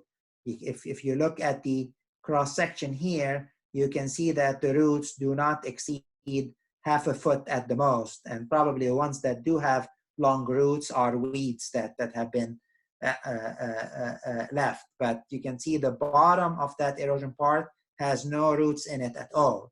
So soil that does not have roots holding it will probably erode very fast. And so what's happening here is the water that is eroding that bottom part of the bank that doesn't have any roots in it. And as it empties, the soil is falling in sheets in that section. It's the same stream, but taking a picture all the way back to that bridge. It's the same bridge I showed in the channel construction image. This is in Fort Worth. And you can clearly see that this channel is changing from a G to an F. It's going off. There's a bedrock apparently in here. So or maybe it's caliche, we don't know. But it's widening. The bank is falling in sheets. The bank is becoming higher and unconnected to the channel. And this is clearly a G changing into an F channel. This is another F channel. This is the same one I showed earlier that is in Kaufman County.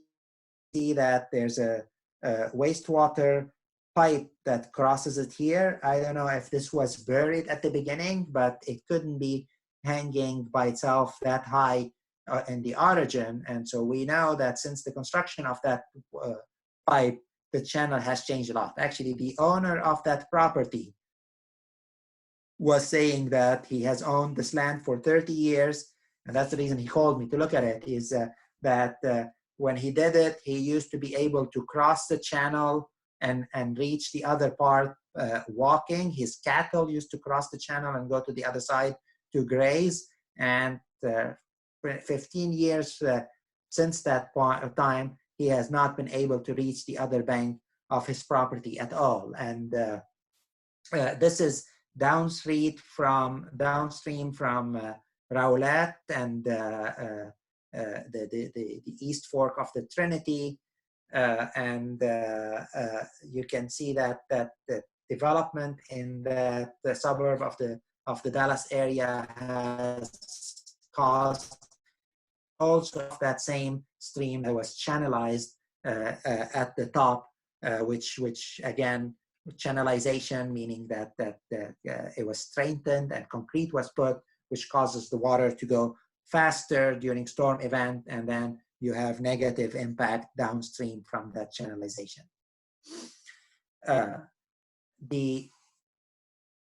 When you're looking at a stream, so we looked at these watershed level causes, with the shape of the stream and where is it in the channel evolution. In smaller streams, things that you want to do is to assess how erodible is your bank. Is your bank in good shape, or is it going to erode more often? And so for that, there is a factor called or a parameter, whatever you want to call it, a scoring sheet basically, called the Bank Erodibility Hazard Index, BEHI. You can Google it. It will give you this table that tells you the different category. This is a graphic version of it. Basically, you look at things like the bank height versus the bank fold depth, the bank angle, the bank surface protection on top of the channel, the density of root in the bank, the soil stratification, and the particle size. And based on different function of those, you can assess, eventually you grade your bank over 50. And the higher the grade, that means the higher erodible. So you give a high number if the angle is steep or even negative. If your bank height is much higher than your bank fold depth, then you have a higher grade. If you don't have vegetation or root depth, you will have a higher grade. And so the closer you are to 50, the more erodible you are. The closer you are to zero, usually you have a minimum grade of 5 or 10, I think.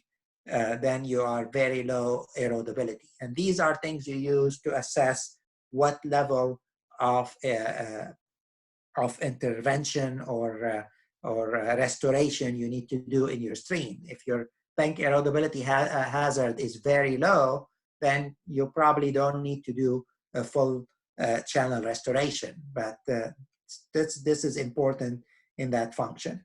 There are always, again, factors that you need to look at in why things aren't working in some sections. This is in Fort Worth again. They did a restoration project. They didn't use the natural channel method, but at least they didn't completely channelize the channel and put it in concrete. What they did is they reinforced, instead of reforming a bankful, they built a bankful with a gabion wall at the toe. And then they installed erosion control material, which they planted on the edge. So in general, that system reduced the erosion. I didn't do a full assessment. I wasn't there. I was asked because there was a section where the vegetation wasn't growing, and they were asking me if there was something that they did do wrong in the design. And basically what I found out here was that this is way more shaded than other locations. And that's why the vegetation they planted wasn't growing, and there was still some erosion happening from that section. In others, so sometimes the factors that are causing erosion could be different. And that's part of your stream bank and stream riparian zone assessment that needs to be done. So this is it. So at this point now, we have decided, we have done all our evaluation, and let's say we decide to do a full channel restoration. And so if we're doing a full channel restoration, there are several options that we need to do. The first option, which we call priority one, and that means that if you have the capability, that's what you really should do. Is basically you evaluated your stream, you decided it needs to be completely restored, rechanneled, remeandered, reformed as the different features, the pools, the riffles. What you do is you go, if you have enough space on the edges within in the floodplain, in the large area that you have, you bring back the stream such that the bankful is brought up all the way to be with the floodplain. So now the floodplain level is the same as the bankful. And then you create a full stream, probably next to where the old channel is, which is filled up back again. The old channel can be used as a overflow wetland or pond, but your actual new stream is reconstructed based on the new climatological and riparian conditions that you have studied and found in your analysis. The size of the bankful and the shape, we're going to talk a little bit about how you do those in a second, but that's going to be a big part of the 3-day workshop, how to come up with a bankful cross-section size and a bankful width and a bankful depth that is appropriate and guarantees stability in this channel. But when you have that, you build it. I'm going to show you in the next picture how a stream can be constructed basically from scratch. You can see here the channel was meandered. During construction, they put erosion mats to control it, and this is in construction. You usually divert water. You make sure that the runoff is well controlled and sent to specific places you need. And vegetation is not a priority. I want to show that picture to show you how stream construction is done. This is a priority one channel, and what you have here is the channel is meandering, is remeandered. This is the channel that was built. You know, the way this channel is so symmetrical is an indication that it was man-made. Usually regular channels do not meander at all. You can look where the old channel is that is being converted into a wetland at the process. There's also a part of the floodplain here that is still wet. I don't know if they're going to fill this or this day was converted to wetland too, but you can see that they had enough space on the edge. That's probably here, looks like a golf course they had enough white space to be able to rebuild the channel completely right next to where the old channel was, but using stable cross-sectional dimensions, stable meandering pattern, and stable profile in the stream.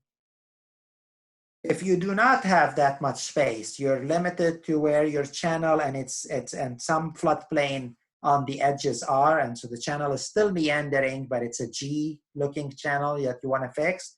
You can come back, and within the same location of the channel, you can form the channel. In that case, you don't rebuild the whole area up to the floodplain. You create what we have found happens at the end of the evolution. You make your channel, basically, you keep the bankful as the same, adjust your channel dimensions, and then create a new floodplain in where the channel is at the bottom, and then your old floodplains becomes a terrace. And so in this case, we saw the first picture was that. This is another picture showing you the system. This is a G channel right here with straight edges. As it's being readjusted, the channel was raised, a new cross-section was formed, a new floodplain was created for them, and the old floodplain became a terrace. And this is again during construction. You can see there's erosion control matting. This is going to be completely replanted with riparian vegetation for restoration. The last priority we have is we live in urban areas where you can't really move outside the existing channel because there are buildings, roads, schools on each side of the bank, and you do not have the luxury to create a new channel parallel to the system. So what you have to do is work within the existing channel space. Now we know that the bankfall is going to be much shallower and narrower than the existing G channel. And so what you do is you recreate that bankfall within the existing channel. And then what you find is that you will have a little bit of space on each edge that you can at least have one row of vegetation. And so you can put riparian vegetation, deep-rooted grasses, trees along that one row to maintain the bankfall cross-section and hold the small new floodplain in place. Then you might need to have to use some in-stream structures to reduce the strength of the flow so that it doesn't erode the additional part, because you have been limited in your possibility to do new meandering. And so you might want to use some in-stream structure to reduce the velocity. And also the upper edges can be reinforced with some type similar to that picture with the erosion control material where that can be planted on these edges so that the upper parts of the bank don't flood, since you haven't been allowed to give that channel the width it needs to reduce the shear stress of the water on the upper banks. And so here's an example right here. There's a channel. This is in North Carolina. It's a F channel basically with very straight edges. The problem was that this is a national park, national forest in, I think it's around Asheville. See the Smoky Mountains. You can see the smoke in the back, or the smoke like a mist, I guess. But they weren't given permission to do any work in the national park property.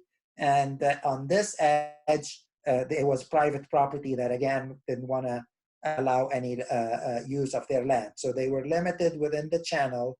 So what they did is they reformed the bankfall stage, which was slightly narrower than the existing channel.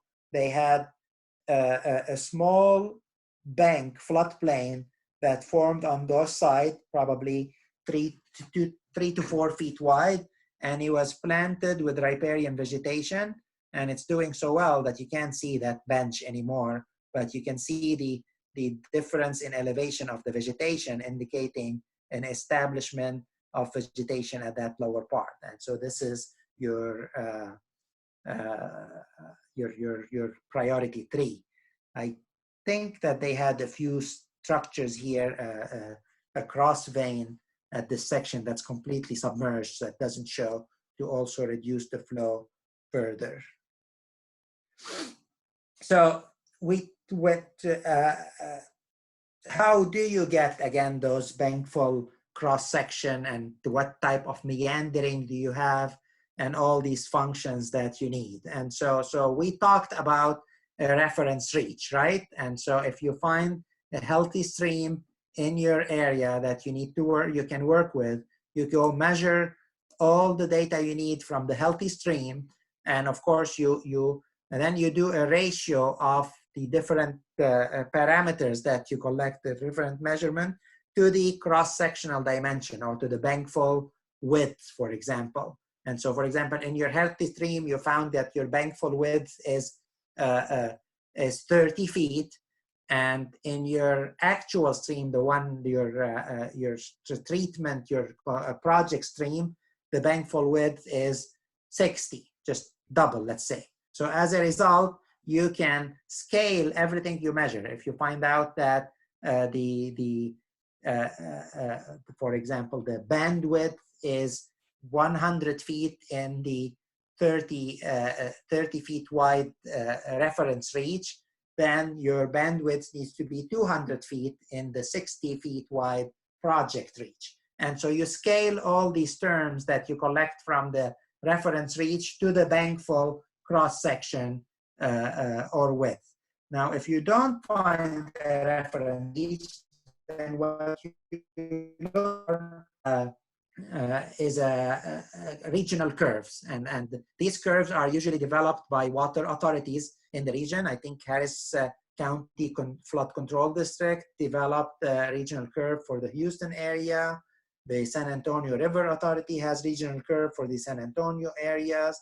Different parts of the country are developing these different regional curves. And if you guys work in this field, that's something that would be important to add the data you collect to regional curves in your area.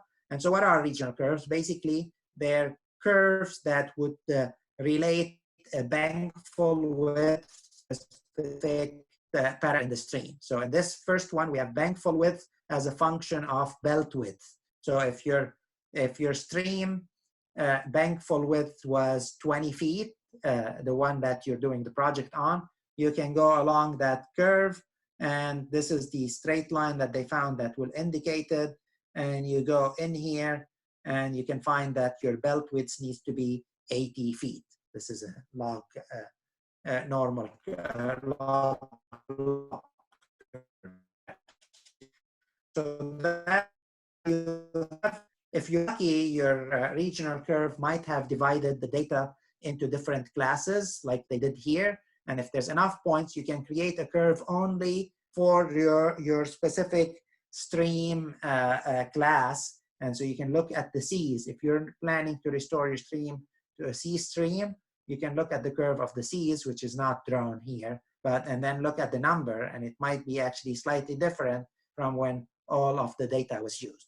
Other parameters that are linked here, the radius of curvature is linked to the bankful width. Here, the meander wavelength is linked to the bankful width. Here, the pool-to-pool spacing is linked to the bankful width. In the bottom two, we have the maximum pool depth as a function of the riffle mean bankful depth, and the maximum riffle depth as a function of the mean bankful depth. And so you can see how these regional curves can be very helpful when you're designing the meander and the cross-section of a stream for stability. Now, again, as we mentioned, in some cases, the inability to do a complete restoration project requires stabilization in stream. And so currently, again, they use a lot of concrete, they use riprap, they use gabion walls. All these things are commonly used, but there are practices that we recommend that take into account all these processes that we have been talking about in this presentation. This is at the Kaufman when it in tributaries that go into the grazing land, and as it did, it caused these tributaries to erode further. And this guy was so desperate that he threw everything he owned at the farm in these tributaries to prevent erosion. But this is probably not going to work. There's better options, and we're going to talk about a few of those. So the first thing that we recommend, especially if it's a bank erosion problem resulting from, for some reason, water diverting and hitting the bank directly due to a tree falling or a bridge being built, we recommend a root wad. What is a root wad? It's basically the root ball of a tree with a chunk of the with the erosion. What that does, there's a specific regulation that had to be a third of the root ball needs to be below bankful and 2/3 above bankful. And as water comes in, it hits the root ball, which actually creates enough turbulence to divert the water back toward the center of the stream. And as a result, it results in more still water right behind the root and formation of the bank in this section. It can be inserted with a track hoe here that has a hydraulic thumb. You can the top of the trunk can be made pointy before insertion, and then that track hoe can insert it in the bank. Or if that is not available or possible, then you can dig, put the root wad, and then cover it again and plant on top of it. The other structures we're going to talk about is J-hook vanes, and vanes are basically arms of rocks or log that go into the stream. The arm goes in the direction, against the direction of the flow. Basically, the flow comes and the arm goes towards it. What it does, it's similar. It causes the water to divert toward the center of the stream and allows for the settling behind the vein of that had happened in the three other rocks complete the J of the vein, and these are usually below bankful, and so they're usually submerged. But what they do is they prevent the water from going straight toward the other bank and causing erosion in the other bank. It concentrates and forces the flow to stay in the center. There's also, again, specific design parameters for J-hook veins, and they usually start at the bankful elevation and slope down at a very specific angle so that the bottom rock is at 1/3 of bankful under the water. And you can see here in the picture, the flow is coming towards us. The crossed vein is, the vein goes in toward the flow, and then the turbulence you can see in the water right here is caused by the rocks that are placed under the bankful level, causing the water to go toward the center of the rock. That is on both sides of the both eroding. You can vein. What that does, again, it directs water toward the center, but the other thing that it does from both banks, but it also allows you to create a drop structure. And what I mean by drop structure is when the slope is very high in the stream and you want to adjust it so it's a lower slope, you can have a gentler slope on the top, and when you arrive at the cross vein, you can cross and start the stream bed at the lower elevation such that the slope of the downstream end is also reduced. Because when your slope between your first point and your end point is very steep and you don't have any opportunity for meandering, there is no way but to have drop structure to actually make the slope gentler and reduce the velocity of the flow in the channel. And drop structure are commonly used even by typical engineers that put concrete drop structures, except that drop structures prevent the transfer of sediments, and the concrete drop structure that prevent sediments and biological organisms. And on the other hand, a cross vein made of rocks does allow it. This is again a picture showing a cross vein. Far here, it can show that there's two arms going in, and then the rocks in the center that join the two veins are actually at 1/3 of bankful. As in this case, we're very close to bankful. So it was these rocks towards us. So we're looking upstream in this case, and you can see that it can divert the water to flow toward the center. You can actually see the water here flowing toward the center. Another structure is for very wide stream where you don't really want to direct the flow into one main center that might cause further erosion from the bottom of the stream. So you divert the water to go into more than one channel. So that's a W weir, it's called. Again, it starts from Bankful and goes toward 1/3 of Bankful. It goes higher again toward Bankful and back down to Bankful. What it does, it just forces the flow to go toward the center and toward two main direction in this case. We talked about the bridge, if it's built wide, allow the 100 flow, how it widened the streams, causes sedimentation and problems. The solution to that is when bridges are designed, either if there's an ability to have the piers completely outside of the water, of the stream bed, that probably is your best option. But if the stream is too wide or the bridge requires several sections, columns that will have to go in the stream, then there should be a design where a member can be placed in the channel such that the cross-sectional flow that flows at any specific elevation, so by developing a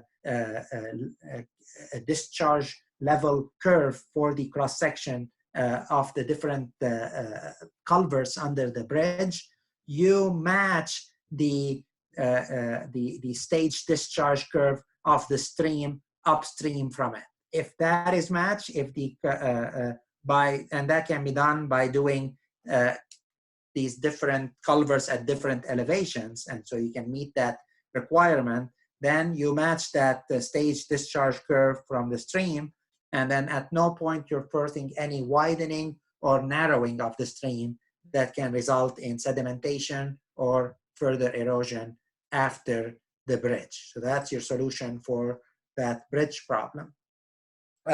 Let's talk a little bit about vegetation. When you're doing a stream restoration project, you need to understand what's happening. Is the vegetation doing well, but it's the flow that caused it to deepen, like we had in Kaufman, or is the loss of vegetation part of the reason why that stream is eroded? Why is there a lack of vegetation? Was it removed? Is there a problem? Was there is there any problem that resulted in this area? Then also in this process, you look at what are native plants, what are invasive plants.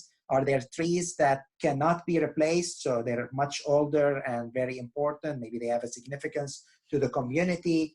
Then you try to do your design such that you avoid these specific trees, or what trees can be removed and placed back. All that stuff need to be collected before the project. In addition, ecological data needs to be also collected, meaning doing studies of invertebrate data and fish data in the stream. That would be important. The plant inventory before the stream is very important. If you're an engineer like me, you probably are not the one to do it. You need to contact someone who knows what they're doing with regard to plant. So you can always ask local expert. Maybe you have a master naturalist that is very knowledgeable in the vegetation in the area. You have the Texas Parks and Wildlife Department. You have the Texas A&M Forest Service. There are publications, of course. Even, sometimes some private plant professionals, maybe nursery owners, can help you with that. And so you can do an inventory of the existing vegetation. What is native? What is not native? What is invasive? What is bad? What is heavily invasive? Not very invasive? That all is going to help you make a decision when you're doing your analysis later. The soil is the soil. If there's the vegetation seems to be not doing very well, and maybe it's an urban area that doesn't even have a lot of vegetation and had grass for a long time, and you're actually planning to restore riparian vegetation in this section, then you need to check if the soil is healthy enough to provide nutrients to that new vegetation you're bringing. And so a soil sample can be sent to a lab. The Texas A&M Soil, Water, and Forest Testing Lab does test for people with regard to fertilizer and other stuff. And then if you find there is any need for fertilization, you can meet that by putting a certain amount of compost maybe or topsoil that will help the establishment of riparian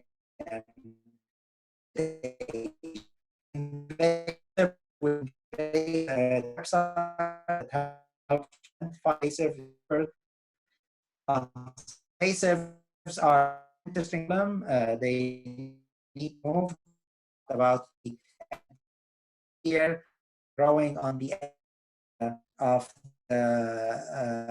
the planting gas from planting plants in that area, and they're not very deep rooted, so they actually don't work very well as an erosion control plant, but they take space and prevent other vegetation to emerge. So these were perfect to remove. On the other hand, you have some invasive species that grow as trees, and they might be holding your full bank in place. So before you remove, which by removing the tree itself is a very costly process, you need to assess whether you will be able to replace it fast enough with some vegetation so that you would not cause more erosion than you even started with by removing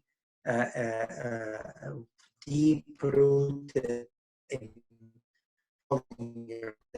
Actually, yes, remove if you have a lot of money and able to replace plant very fast with deep-rooted grasses, then yes, remove all these invasive. But if you're limited with your funds, you might want to focus on shallow-rooted invasives and leave the others for later. Maybe when you plant your riparian vegetation, they can outgrow or outcompete the invasive vegetation in that area, the native plants.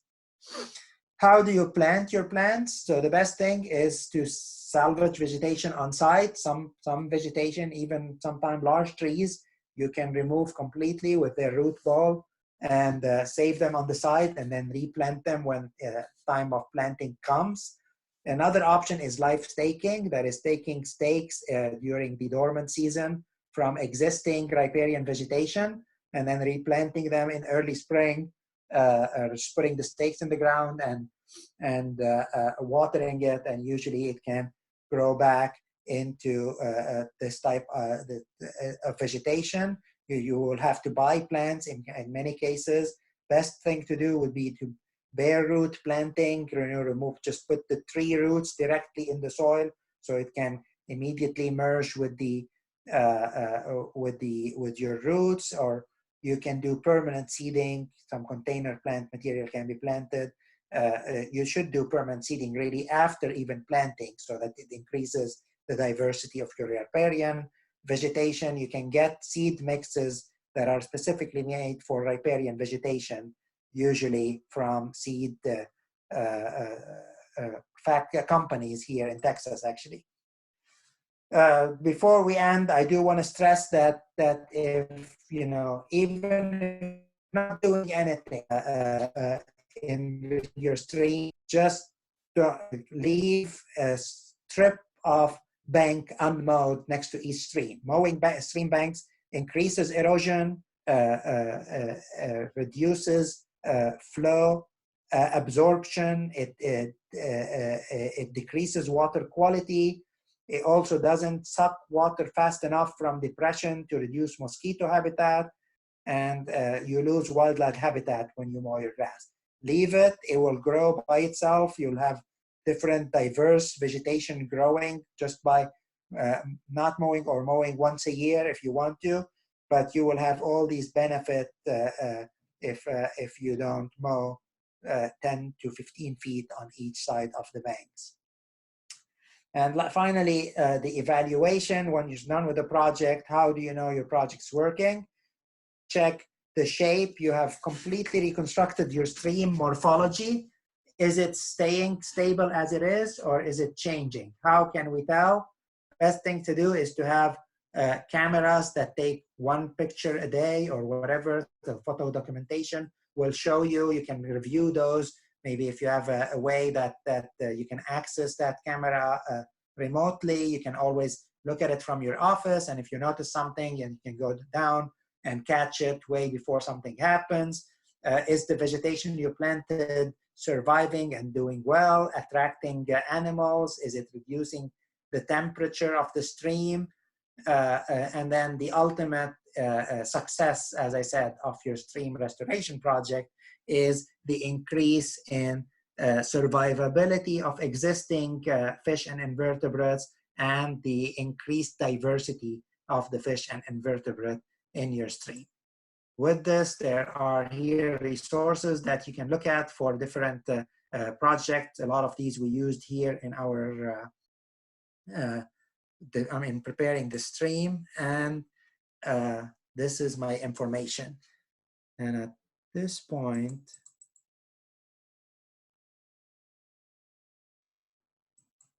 we can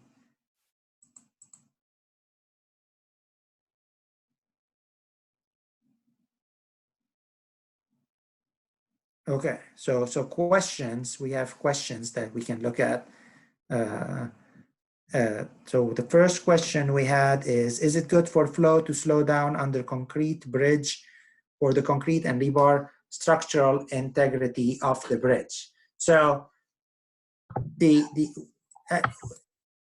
so basically, again, here in this problem, and then you can chime in if you want to add question, but the flow under the bridge, the problem we see in bridges is not slow flow, is the high flow that is actually bearing the foundation way deep and really endangering the stability of the stream. The problem when you put a bridge and modify the stream underneath it, you're usually narrowing it down to make it faster and you cause erosion, or you're widening it so much that the flow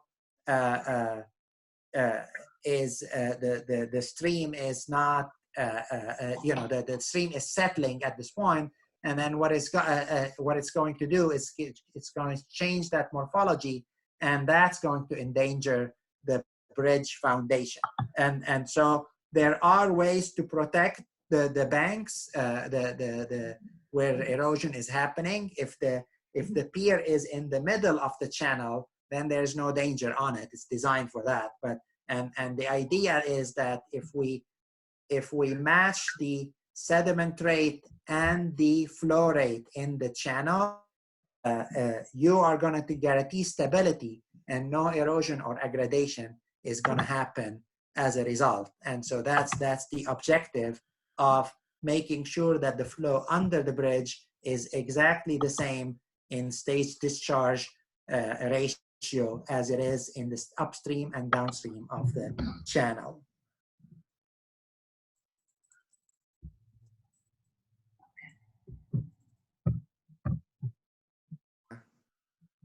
So can you explain the difference between the geomorphic floodplain and the FEMA floodplain? If bankful width is at 1.5 years recurring event, is there a specific designation for the geomorphic floodplain? So these are completely different concepts. So the FEMA floodplain concept means where would it flood for specific, flood events. So when we get the 100-year flow, where is that stream gonna go up to? And they mark this and they call that the 100-year floodplain. Then they have a 50-year floodplain and a 500-year floodplain. In this explanation, the floodplain is strictly the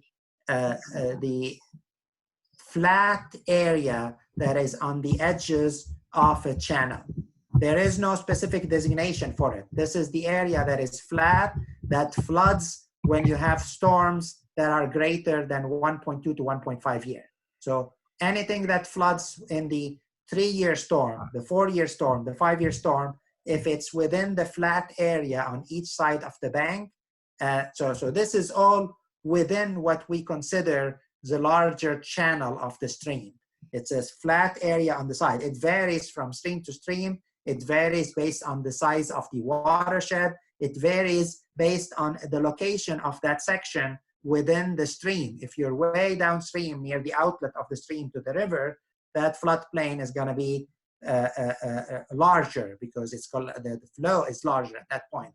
Upstream near the headwaters, then that's going to be a smaller floodplain as a result. But it's identified by the look. When you look at that cross section, when you look at your stream, where is the flat area on the edges of your stream, and that's your geomorphic floodplain. I mean, so someone's looking for volunteer opportunities. We might look into doing a master naturalist stream restoration specialist. This is something I've been thinking about for a long time. And if we do, we can create volunteer opportunities where when people call because their channel is eroding, a master naturalist can address it first, and then we can work with them as a group to do it larger. So it's something that I've been thinking about, but we'll see if when we do it. I'll hopefully in the next year or two. A lot of master naturalists. We love master naturalists here, by the way. Very good. I'm glad you guys are attending. What are our limits on the size range of stream versus a river? Do you also assess rivers?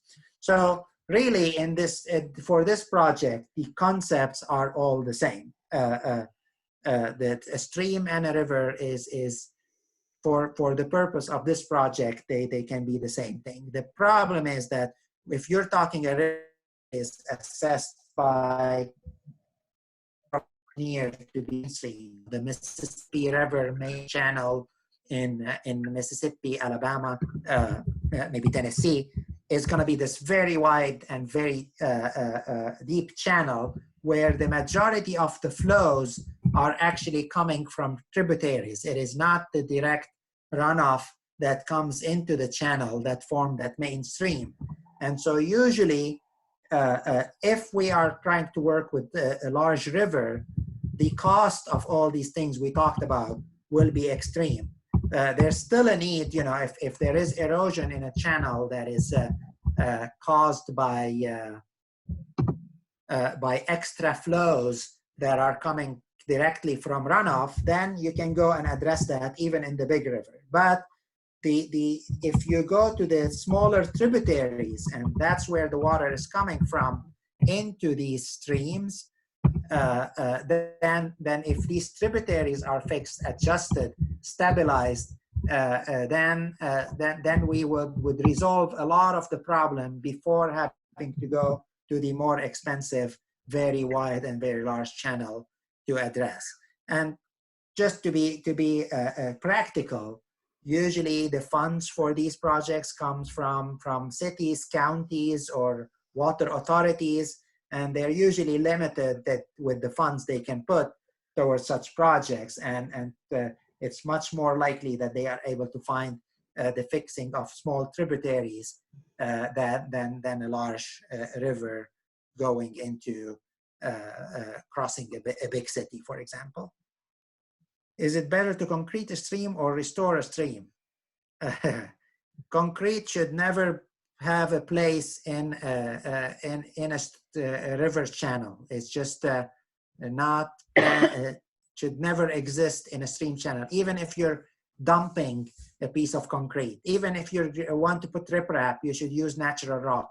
You should never do any concrete in a stream. It's just a concrete. What concrete does is it's smoother. At first, you channelize the channel, you straighten it, and then you put concrete on it. What happens is the water goes faster, and then you, and because the concrete is smooth, it makes the water faster, and the channelization causes the water to pass faster. So of course, water-wise, you're gonna have a much faster flow that's gonna cause erosion and problems downstream.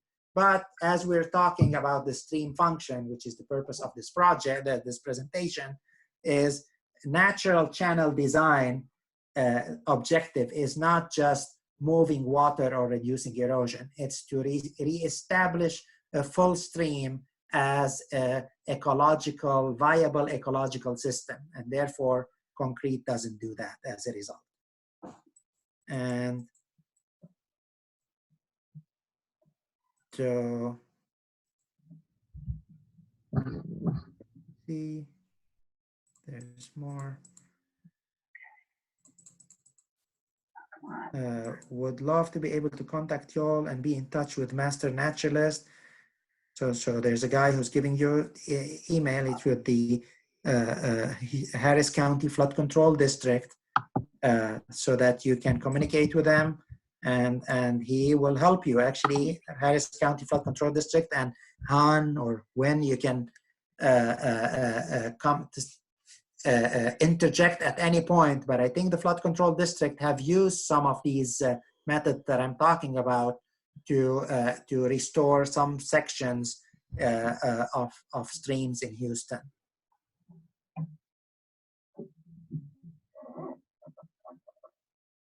More Master Natural from Heartwood here. Thank you for coming and attending. Will we have access to the slide? You should have received access to the slide yesterday in an email from Claire. And you get all the slides if for those who are registered. Doing stream assessment prior to restoration appears to be quite involved. What length of time does this assessment take? So it all depends on, of course, how long the reach you're fixing is, but a full analysis and how many people are there. Usually, firms that do this work have several people. Or they can have a subcontract. You'll have one person doing the evaluation of the vegetation. You'll have a survey crew doing survey. Usually, a survey can be done in 2-3 days. Then the project manager should spend a couple of weeks assessing the whole region. The hydrologic analysis, it's typical for the H&H departments of these firms. And so the assessment can be done in 2 to 3 weeks at the most. And if you have more people available, it can be done a little bit shorter.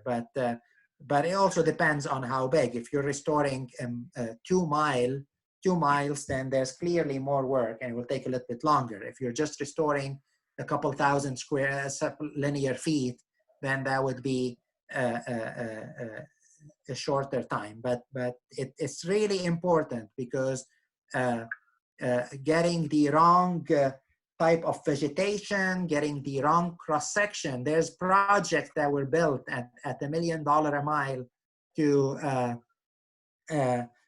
with the wrong bankful measurement, and these whole project failed after the big large storms. And so getting the right data is a huge part of this project. You can't start doing construction unless you are 100% sure and understand completely what's happening in your channel now and why has it eroded in the first place and what can be done to prevent that in the future. And Ellen says TWDB has grants and loans available for entities to complete this restoration project, non-structural projects. So yes, they have most loans. And go to your chat, and Claire have just posted the link to all the presentations from today. Any other questions? Well, with that, I'm gonna stop sharing and maybe Claire can take over. Yeah, we're gonna switch over. So Nathan will present now a little bit more about kind of management of watersheds as well as photo monitoring.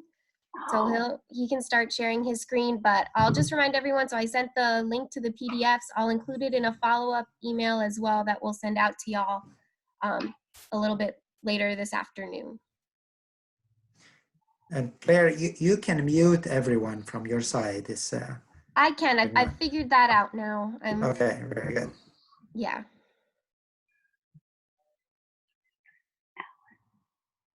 Okay. So with that, I'm gonna start sharing my screen here. Give me 1 second.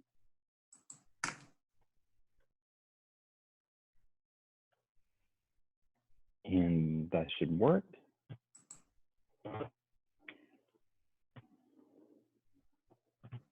And let's get this started. Okay, there we go. So my name is Nathan Glavy. I'm Claire's coworker at the Texas Water Resources Institute, part of Texas A&M AgriLife Research and Extension.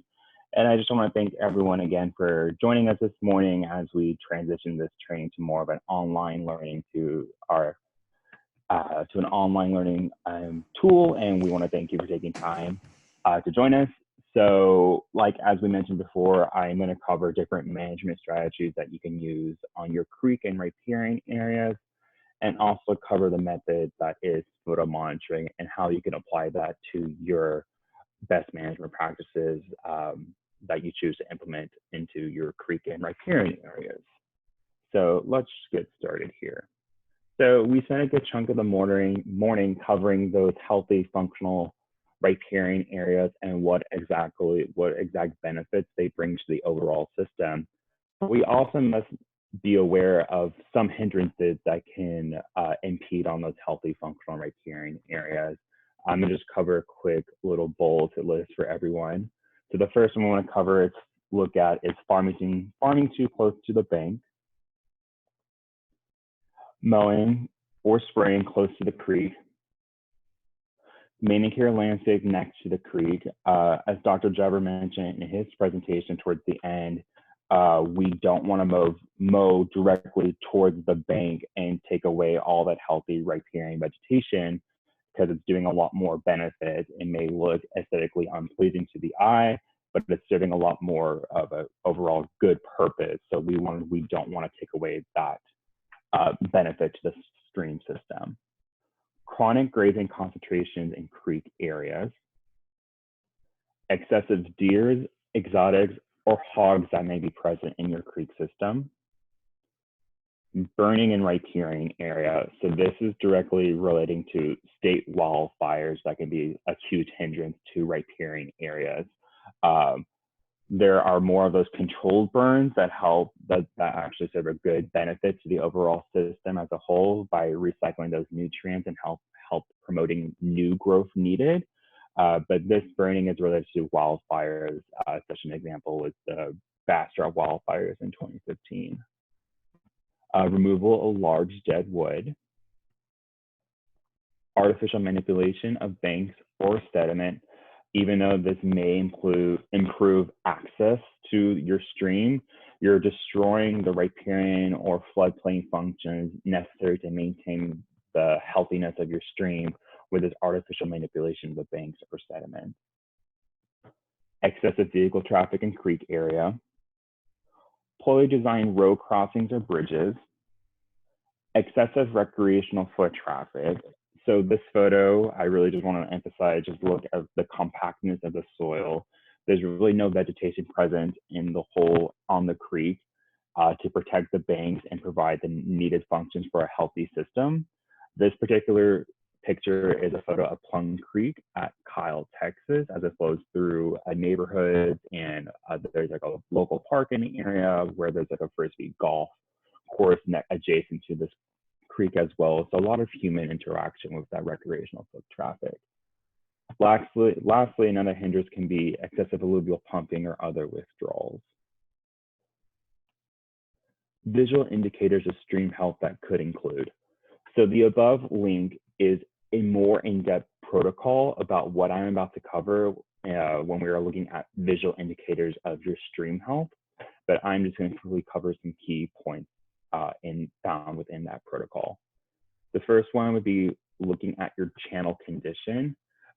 You really want to look to see if you have a stable channel, with established vegetation on both sides of the bank, or is there some sort of down cutting or excessive erosion occurring that may be inhibiting that healthy functional system that we want. Access to floodplain or hydrologic alteration that may be observed.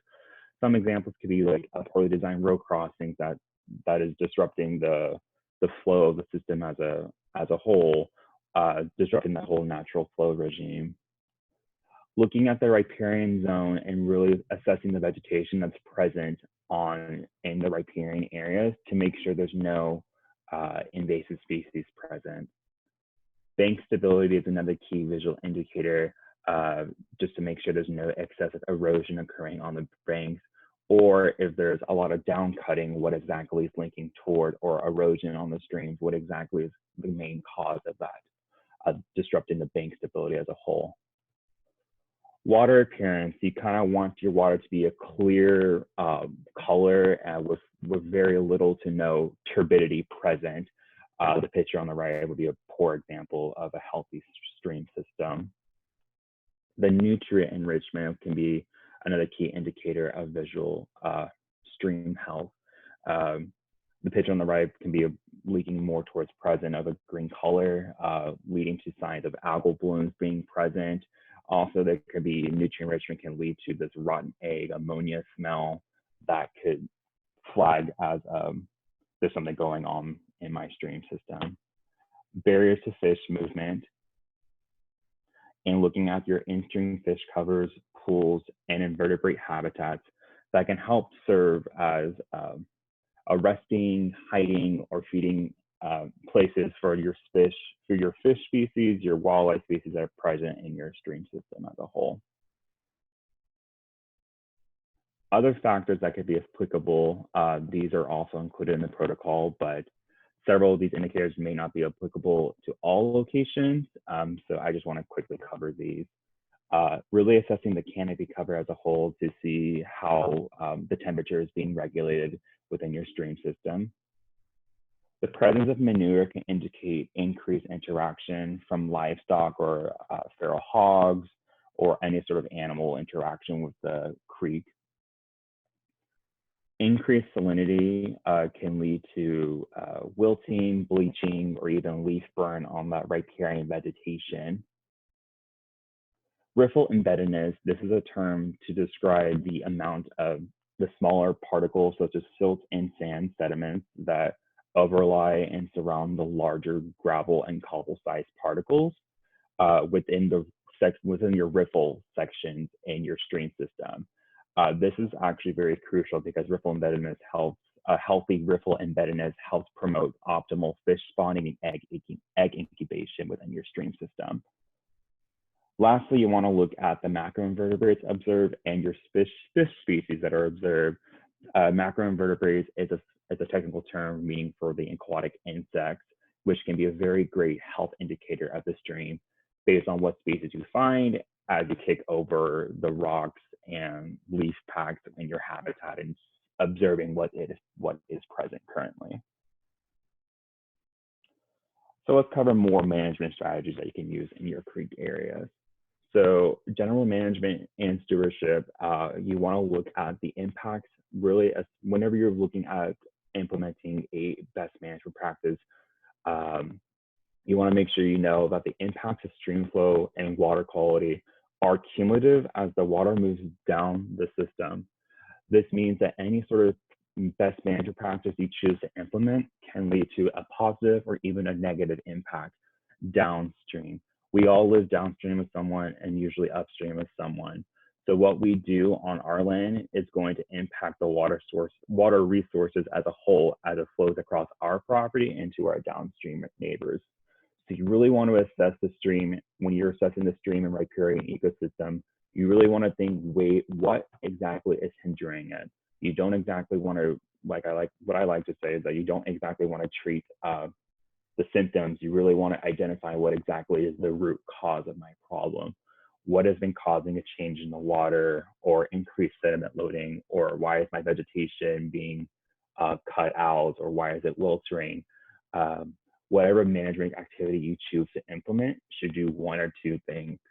Should either one, protect the healthiness of a system as a whole, if you already have a system that is already healthy and functional, or two, if you have a degraded system, You want to allow optimal recovery for that system to return to a healthy, functional creek riparian area.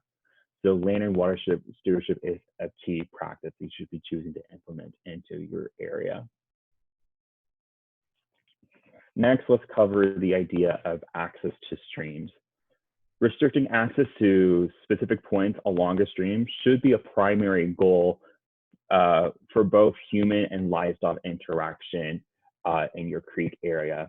This will in turn eliminate most of the bank erosion caused by human traffic and wildlife as they interact with your stream system.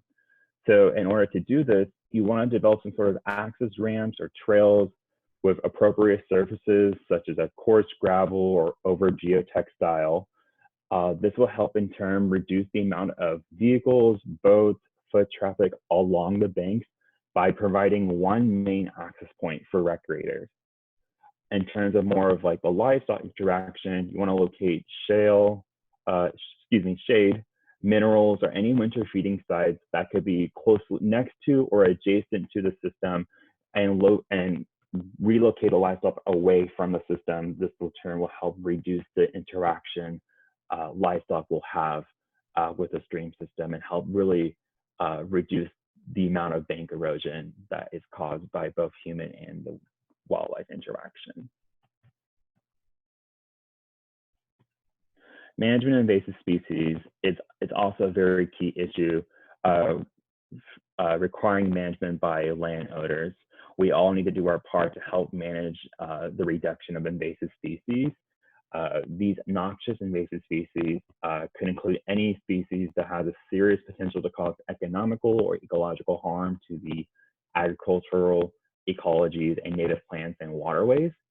The Texas Department of Agriculture currently has a list of 30 noxious weeds very prominent in the state of Texas. Some key examples include giant Slovenia, giant cane, and Chinese tallow tree are some of the most potent invaders. So if you have any of these present in your creek areas, in your riparian area, you want to take appropriate action to safely remove these from your areas without ruining the native vegetation that's already present.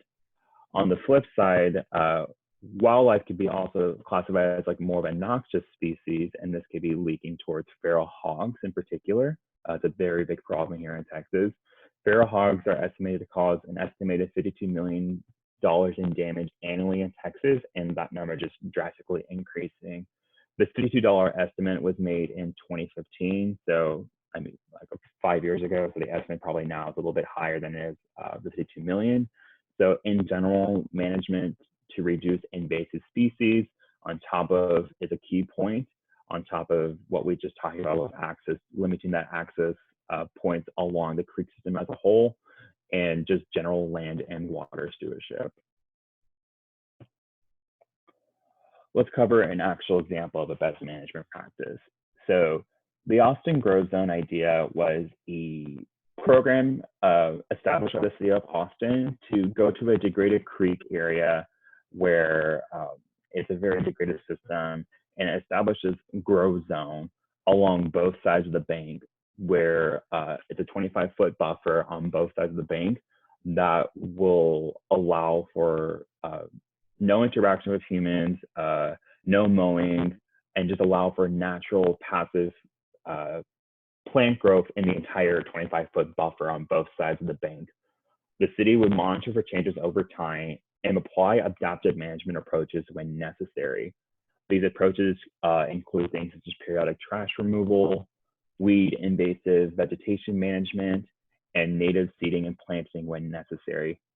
So the city put in a lot of effort into this on just physically for the actual project, but also on the education side of things, just really working with the local community, emphasizing the importance of this and really helping answer their questions about safety, why is it so brushy, why can't we just mow it? So the installation of these educational demarcation signages were crucial. An example of that sign would be to the right of this slide, just to really emphasize why this program is happening and the benefits of a riparian area, and overall what will happen if we let this program happen. So as we see in the bottom left photo, when it says mode, we see a very degraded system, very no vegetation prominent. Erosion is very present. It's just a very degraded system, but with just this auction grow zone program implemented in this creek area, we see within the next first year, we see signs of improvement, and by the 5 to 10 year gap, we see a once degraded system being this healthy functional area that we want. So let's cover the idea of photo monitoring now. So photo monitoring is repeated photographs at a site location that will allow you to better assess not only current conditions of your system, but changes over time. What's key about the idea of photo monitoring is location. You want to select critical sites along the stream where the force of moving water has potential for detrimental impacts. So this can be done at a tributary or high runoff location, or where the stream actually changes course. This can be at a point bar or bend. Whatever site you do choose, you want to make sure it's easily accessible because you need to go back to that site over and over again during your photo monitoring project. And it's representative for the whole creek system as a whole itself. We're going to touch back up on photo monitoring more in detail later on in the presentation, but I just want to cover some quick examples of photo monitoring projects across the state of Texas. So I'm just going to quickly, this is a photo project done on the Nueces River by one of our project partners, Sky Louie, and I'm just going to quickly flip through these before I begin talking again. Okay. So these 9 photos represent like a 5-year project thus far. So the Nueces River back in the day had a very serious ATV vehicle problem where a lot of these 4x4 vehicles are traveling up and down the rivers, not only in Nueces, but also this is a problem across the state of Texas as a whole. This was not allowing rivers to recover successfully just because a lot of the motorized traffic up and down its banks. A state law was passed to no longer allow driving of these vehicles on any rivers across the state of Texas. So that was a great news for Sky's property. She also took this one step further and actually removed the cattle grazing along the creek and relocate them elsewhere and help really reduce their access to the stream as a whole. So with these 2 measures of eliminating ATV traffic on her creek areas and restricting access points for her livestock, we see as we go on, we see a once degraded system where there's the first photo in 2007 has very little vegetation, very wide cobble bed, shallow water with no shade to help reduce that temperature. Just a very, very degraded system. But as we go on and we look at every single photo, and we eventually get to the photo in the bottom right of September 2012, we can see over time that vegetation starts to grow, the channel starts to narrow, we have deeper pools, the vegetation is providing shade and habitat, and to help slow down the moving water and get to a more natural flow regime across the whole system as a whole.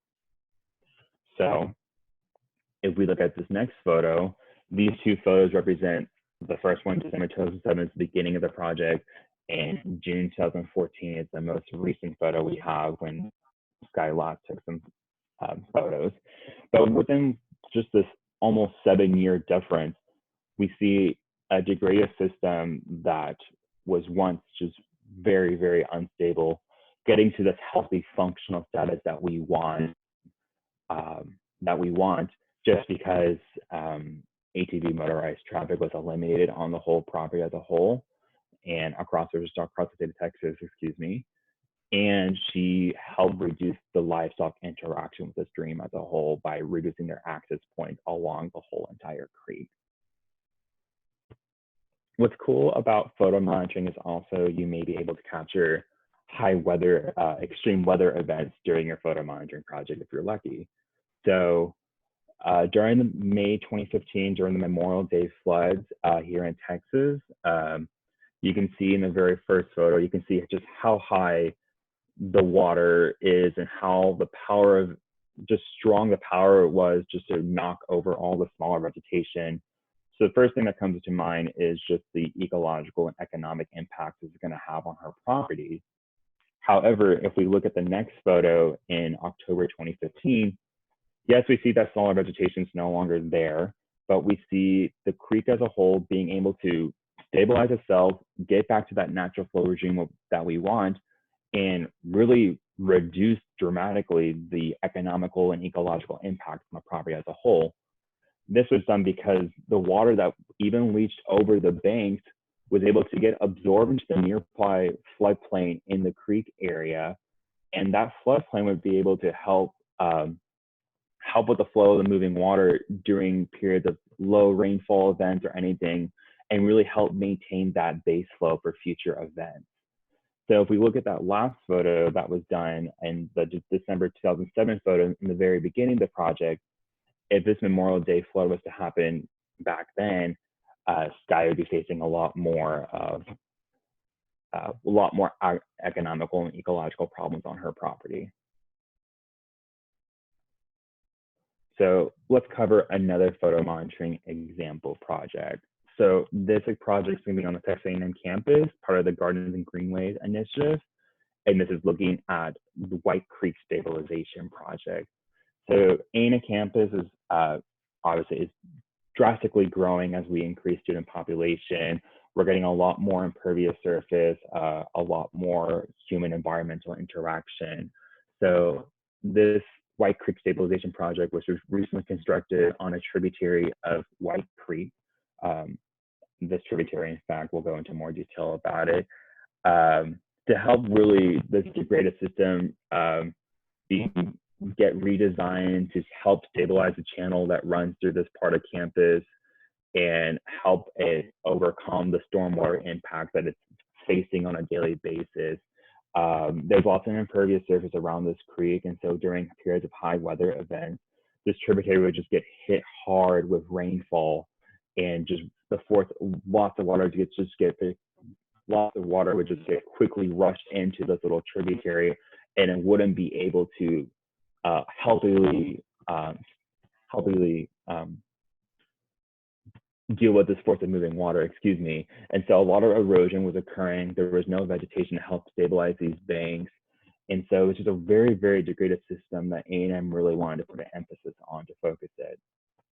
So this photo is a more aerial view about the tributary itself on West Campus. So to the north of it is a lot of students doing classes over there.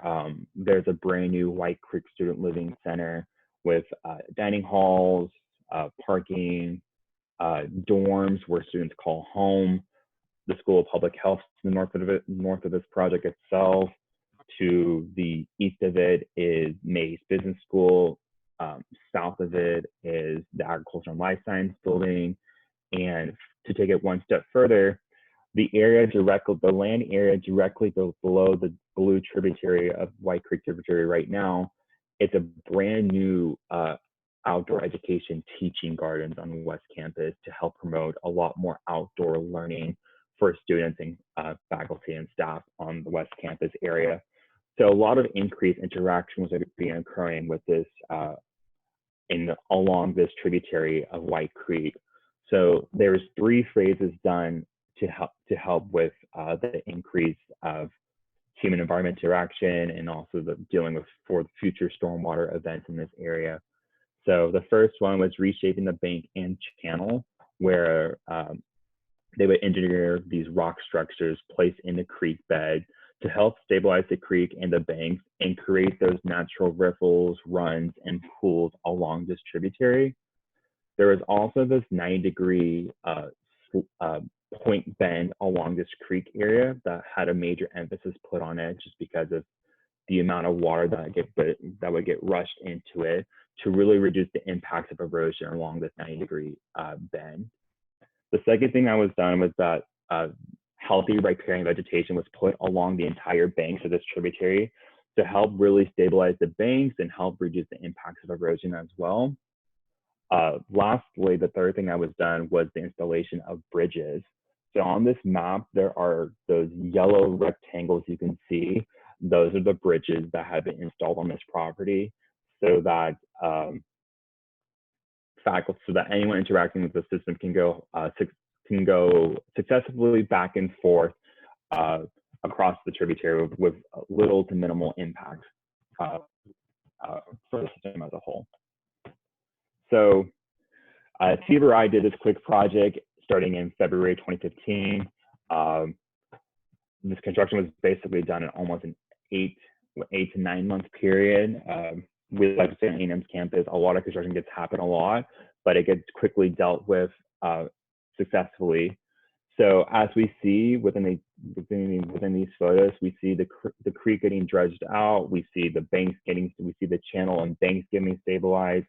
We see these rock structures getting implemented to help create those natural riffles, runs, and pools along the creek. We see vegetation getting established, and by the end of November 15, we see this healthy functional system being established. And by the end of the bottom right photo of December 2017, we see the system being able to maintain that healthy functional area that we want. So also about this photo, this is directly looking north towards that 90-degree point bend that I was talking about earlier. This is just another angle taken from the 90-degree point bend on this tributary, looking east towards the Agriculture and Life Sciences building and the new teaching gardens on West Campus, just to give you a more visual indicator about what's going on in the system and really put an emphasis on really just show you how an emphasis is really put along this 90-degree point bend term for this project to help really stabilize it so that it could push water through the system successfully without excessive erosion occurring along the system as a whole. So let's touch back up on photo monitoring itself. Whenever you do select a site along photo monitoring, you want to make sure you at least take 4 photographs to be taken at each observation site. The first photograph should be upstream, showing the nearest bank, stream channel, or opposite bank if possible. Second photo should be perpendicular to the stream of the opposite bank. Third photo should be perpendicular to the stream away on the bank where the observer is standing. And fourth should be downstream, showing the channel in both banks if possible.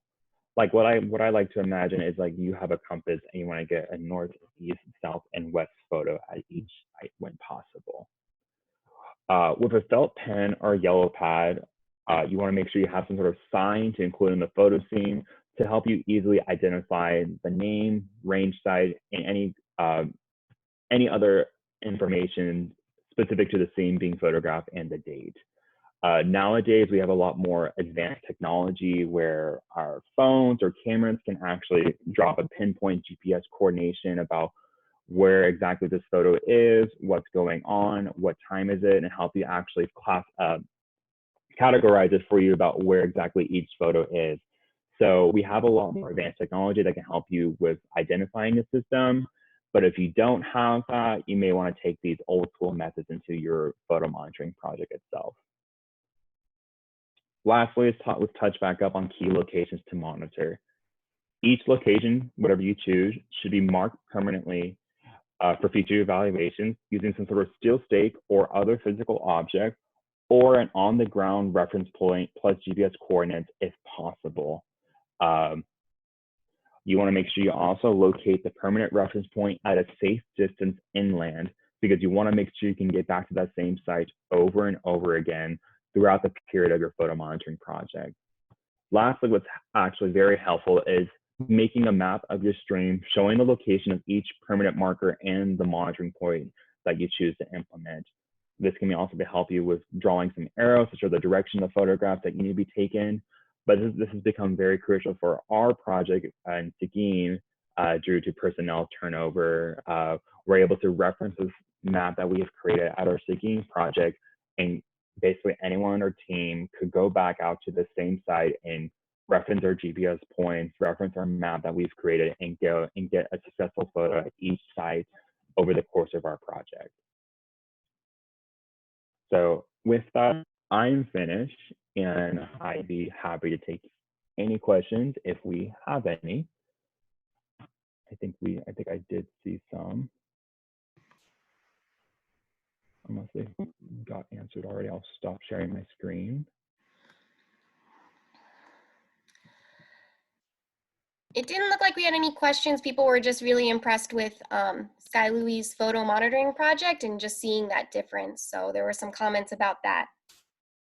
Oh, we did just get one. Are the trails at White Creek open to the public? Yes, they are open at the moment. The trails at White Creek on West Campus, it's very nice. It's a very great little area itself as a whole. It's brand new, has a bunch of best manager practices of rainwater harvesting, has a lot of different examples of native vegetation, native produce across the state of Texas. It's managed and maintained by the Garden Group at Texas A&M University. They're great people. They're always willing to get engaged and get out to help. And they do some walking tours as well for the system. So if you are interested in getting more of, I guess, in-depth about the teaching gardens on West Campus, I would highly recommend getting in touch with the gardens people at Texas A&M University. So. Perfect. Well, if there aren't any other questions, then we're going to switch to, so these are our local presentations. When we were in the Woodlands, we were working with the Harris County Flood Control District and the Houston Advanced Research Center, and they have a lot of good projects going on in the area in restoration and watershed protection. So we're going to have a couple presentations from them. I just saw one question pop up. In channel evolution, lots of sediment is lost downstream. Where does it go? Does it fill up downstream and create flooding? So I think that's more directed towards you, Dr. Jabber. Yes. So when erosion happens, it depends on the flow rate that's causing the erosion. The bigger the flow rate, it causes larger particles to detach from the bank. And so these larger particles, as the flow settles down after the storm, they will settle down.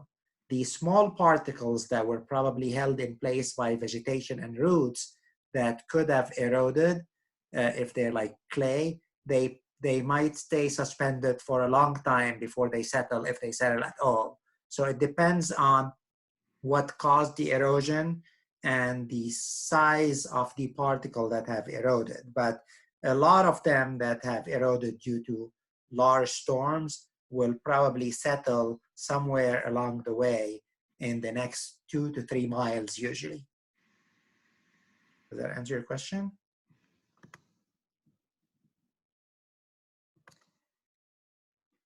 I think so. And Roberto, if you're online, if you want to start sharing your screen for your presentation, while we see if any other final questions trickle in. Can you hear me all right? Yes.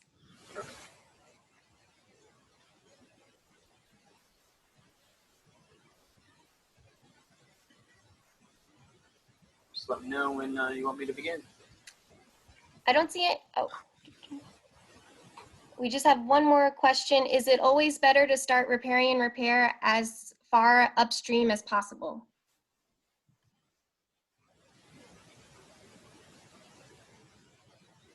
I think Dr. Jabber, I think that one's directed towards you as well.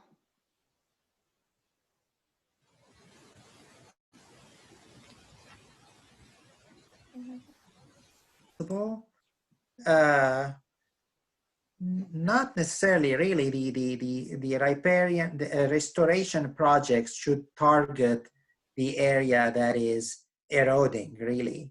And so the section that's eroding is basically the river telling you that the flows, the balance between the sediment load and the flow rate is not right anymore, and I'm changing because of that flow. So wherever you start noticing stream changes, a C channel starting to become a G, this is your target area. This is where the flow has crossed a threshold that is causing damage that could be severe, and so you start working on that section. Whether that's upstream or downstream, it just depends on how the stream is reacting to the changes in the hydrology.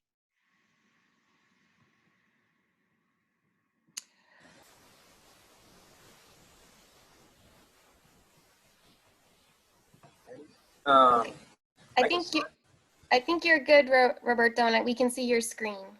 all right. Well, thank you for inviting me to speak at the Urban Riparian Symposium. As you can see, my name is Roberto Vega. I work for the Harris County Flood Control District, and I'm in the environmental quality section or the stormwater quality section. I use those interchangeably. And I've been doing environmental work and environmental engineering for about the past decade and some. So I've been able to do that from the private side and now working on the public side of the Flood Control District. Quick few overview items. This is going to be a very visual presentation. I tried to pack it a lot with examples of what the flood control sees and does in our work. And so we'll also have a small review of what the Flood Control District is, some of our watersheds that we deal with, and then the environmental services that my department provides to the district and like essentially the community, and then some of the capital improvement projects we've been able to produce that incorporate subject matter that Dr. Jabber has been presenting on. So in 1937, Houston flooded, and they created the Flood Control District, and they being the Texas State Legislature. And that produced a mission where we provide flood damage reduction projects that work with appropriate regard for community and natural values. And in my department, we've really taken it upon ourselves to really focus in on that second half of the mission, because we have a whole other engineering department that works on the flood damage reduction part. So we really try to focus on that community and natural value. And I'll show you how we do that. So like I said, a quick overview of the watersheds. We obviously have a really large San Jacinto River watershed and then a couple of smaller watersheds that all feed into Galveston Bay. And as you know, that in the Harris County area, urban pollution due to massive expansion is impairing streams within Harris County. So you have the 22 different watersheds that all have been built out pretty significantly, except for in the Cypress Creek and Little Cypress Creek. So the impairment in these areas is bacteria, non-point source bacteria. And in the past, when they did a TMDL, they found that a lot of that was also a result of sanitary sewer overflows, so some of that was mentioned in Claire's presentation. And then lastly, this is the extent of the drainage network in Harris County that the Flood Control District either partners with local entities that either own the property where the channel is, or the Flood Control District does own and manage these channels. Some of them have been improved and some of them are man-made. I'll show a map about that later. So how does my department give the community and natural values, and how do we balance some of that ecosystem services that we're trying to provide? Well, first and foremost, we always look at detention volume requirements. We don't want to suggest something that really reduces the amount of volume that we can provide to the community from a flood damage perspective. And usually the engineering department is willing to work with us, and we go back and forth, and they include us in a lot of meetings in order to find that balance. And then we look at what is base flow input, and what size channels can we fit inside of our facilities, or in our larger trapezoidal channels, can we put a smaller riparian zone down on the bottom? And one of the major things that a lot of these types of districts, the Flood Control District, has issues with is available land and rights of way, especially in Harris County, where majority of the watersheds have been built out. You have people's backyards, built right up against the channel. And so it limits the amount of restoration we can do in all aspects of our projects. But we always try to implement some form of water quality or some form of riparian restoration.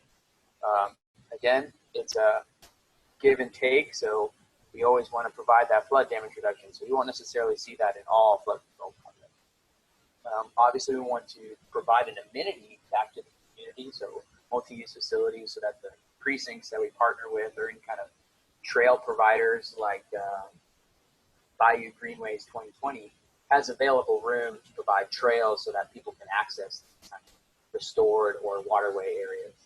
And then we help to provide aesthetics, and then the intent of the project, going back to the damage reduction, and then the eventual price tag. Since adding some of the water quality components does increase price tags up front, but it decreases the maintenance in the long run. And that's a balance between excavating additional permanent pools in a basin facility, but then later on, because there's a permanent pool in the detention facility, there's less mowing needs that are required. An eventual sedimentation removal may be needed. I mean, we have sedimentation projects that we do that as well.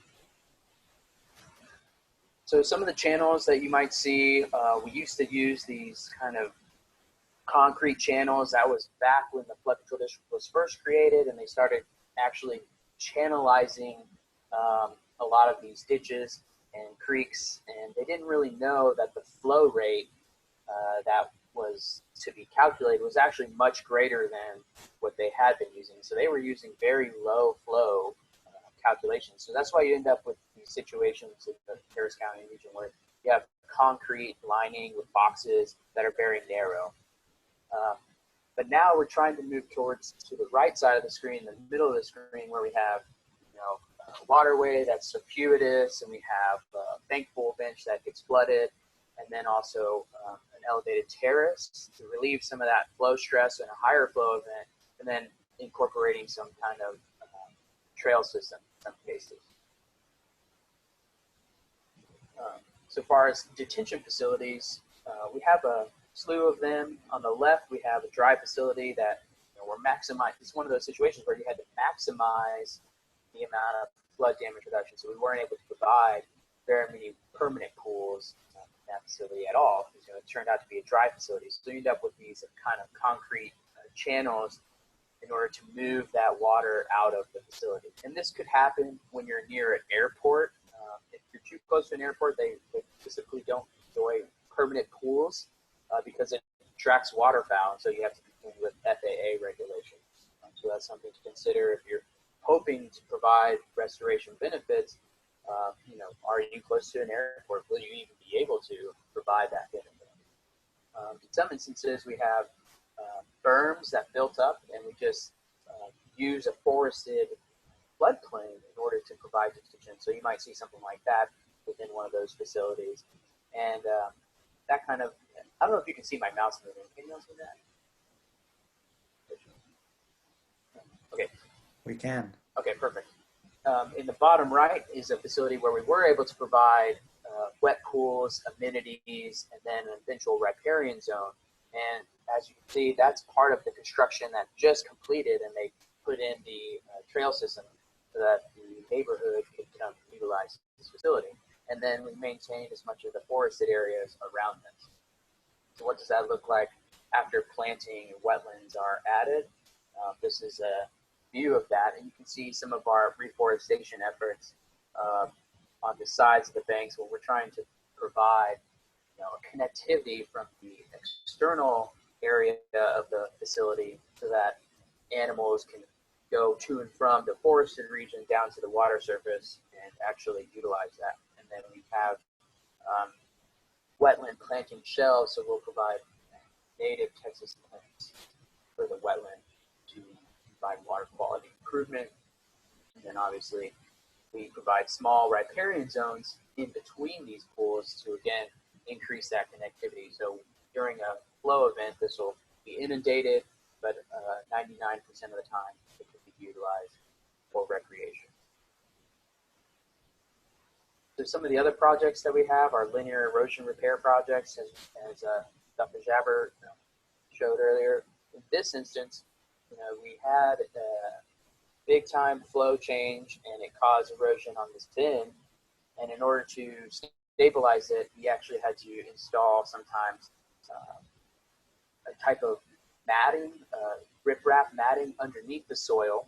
And so instead of putting concrete, just stabilizing the bank that way, we were able to work with the structure of this rock underneath the soil to support this bank and then revegetate it as quickly as possible. In some instances, we are able to reestablish some trees in these situations, but in other instances, we're not. That's dictated based on flow calculation. So you might see these bins with no vegetation as a result of this particular channel needs to convey a large amount of water at a certain flow rate. That's all done on our engineering side. We have a turf establishment team that comes in after any kind of repair project or construction project and establishes turf as fast as possible. We usually use a spray, and this usually is just our typical turf grass. But our team, the environmental side, we do try to partner with our engineers and any kind of turf establishment. Use that for riparian restoration, as stated, but also prairie restoration. Because a lot of people in Harris County do want to see prairies, and so we do make an effort to reestablish those when possible. As stated, we do try to implement wetlands in all of our facilities, and so at the top right, you end up with these. This one looks like there's a lot of cattail in it, and then in other instances, we'll use dahlia and switchgrass, bulrush, plus other lilies when possible.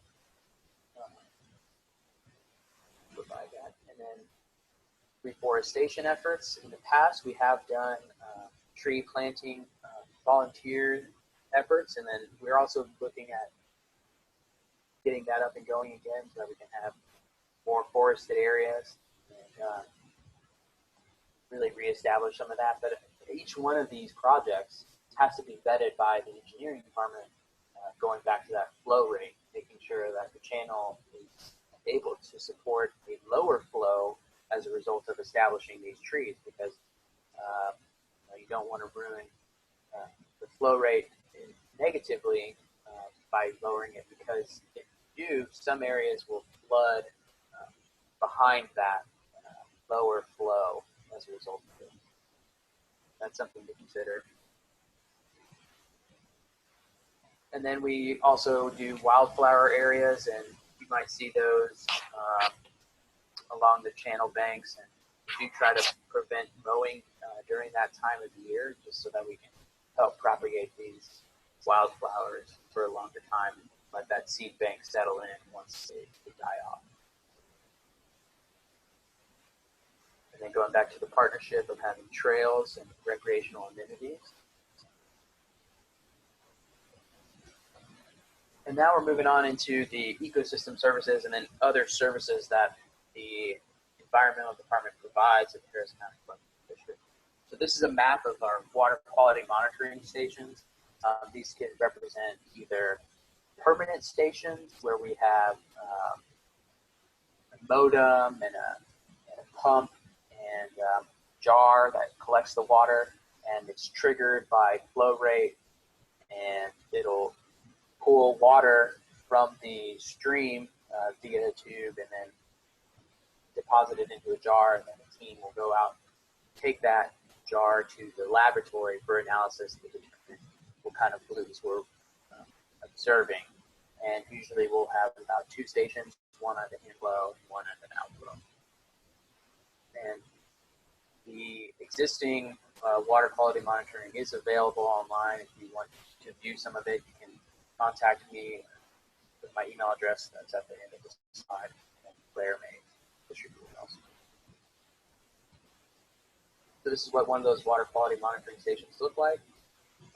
It has a solar panel, a modem box, and then inside of this structure, there's the permanent station and a battery pack and kind of tubing or cabling that's involved with getting the sample tube into the water, which is would be down behind or in the culvert. Other types of water quality monitoring that we conduct are ambient monitoring. So we'll do grab samples at facilities that don't have these particular stations, or we do monthly sampling in order to kind of get a good geometric mean of what our facility is providing as far as pollutant reduction. So that data is also available if you just want to contact me, I can share that with you.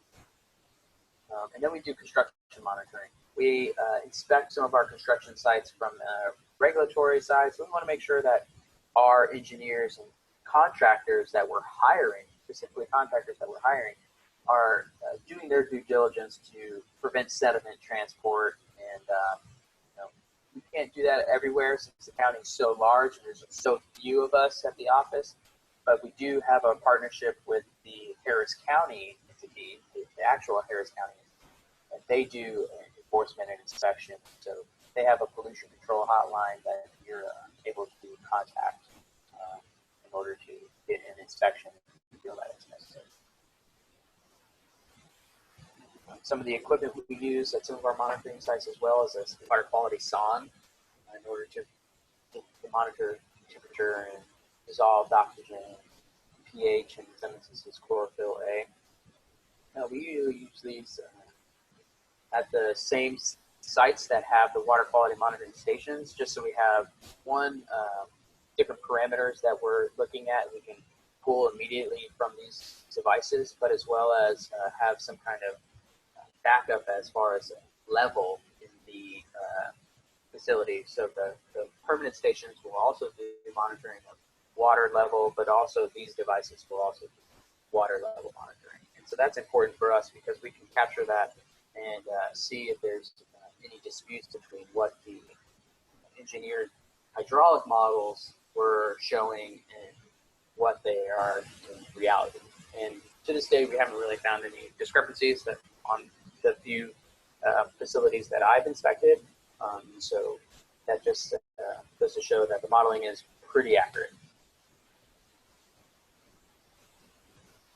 The sondes usually sit inside some of these housings here in order to, one, prevent anybody from stealing them, but also to prevent the flow from the inflow from the storm vents or any kind of daily flows from knocking the monitoring equipment around, taking it where it can't be found. And so this will be used. And then also we can do, we have a gauge staff on there, so we can actually visually check that water level and then go back into the office and make sure that the sonde, the electronic equipment, is reporting the correct depths that you would see in the field. Some discrete sampling photos that we have done in the past, checking on flow, the turbidity, in order to see, what kind of flow is happening in these areas. And then, not too many people know this, but we also do quite a large effort for floatables control. And we have done a pilot project at 2 facilities that have trash racks, and they have nets on the inflow pipe to the facility.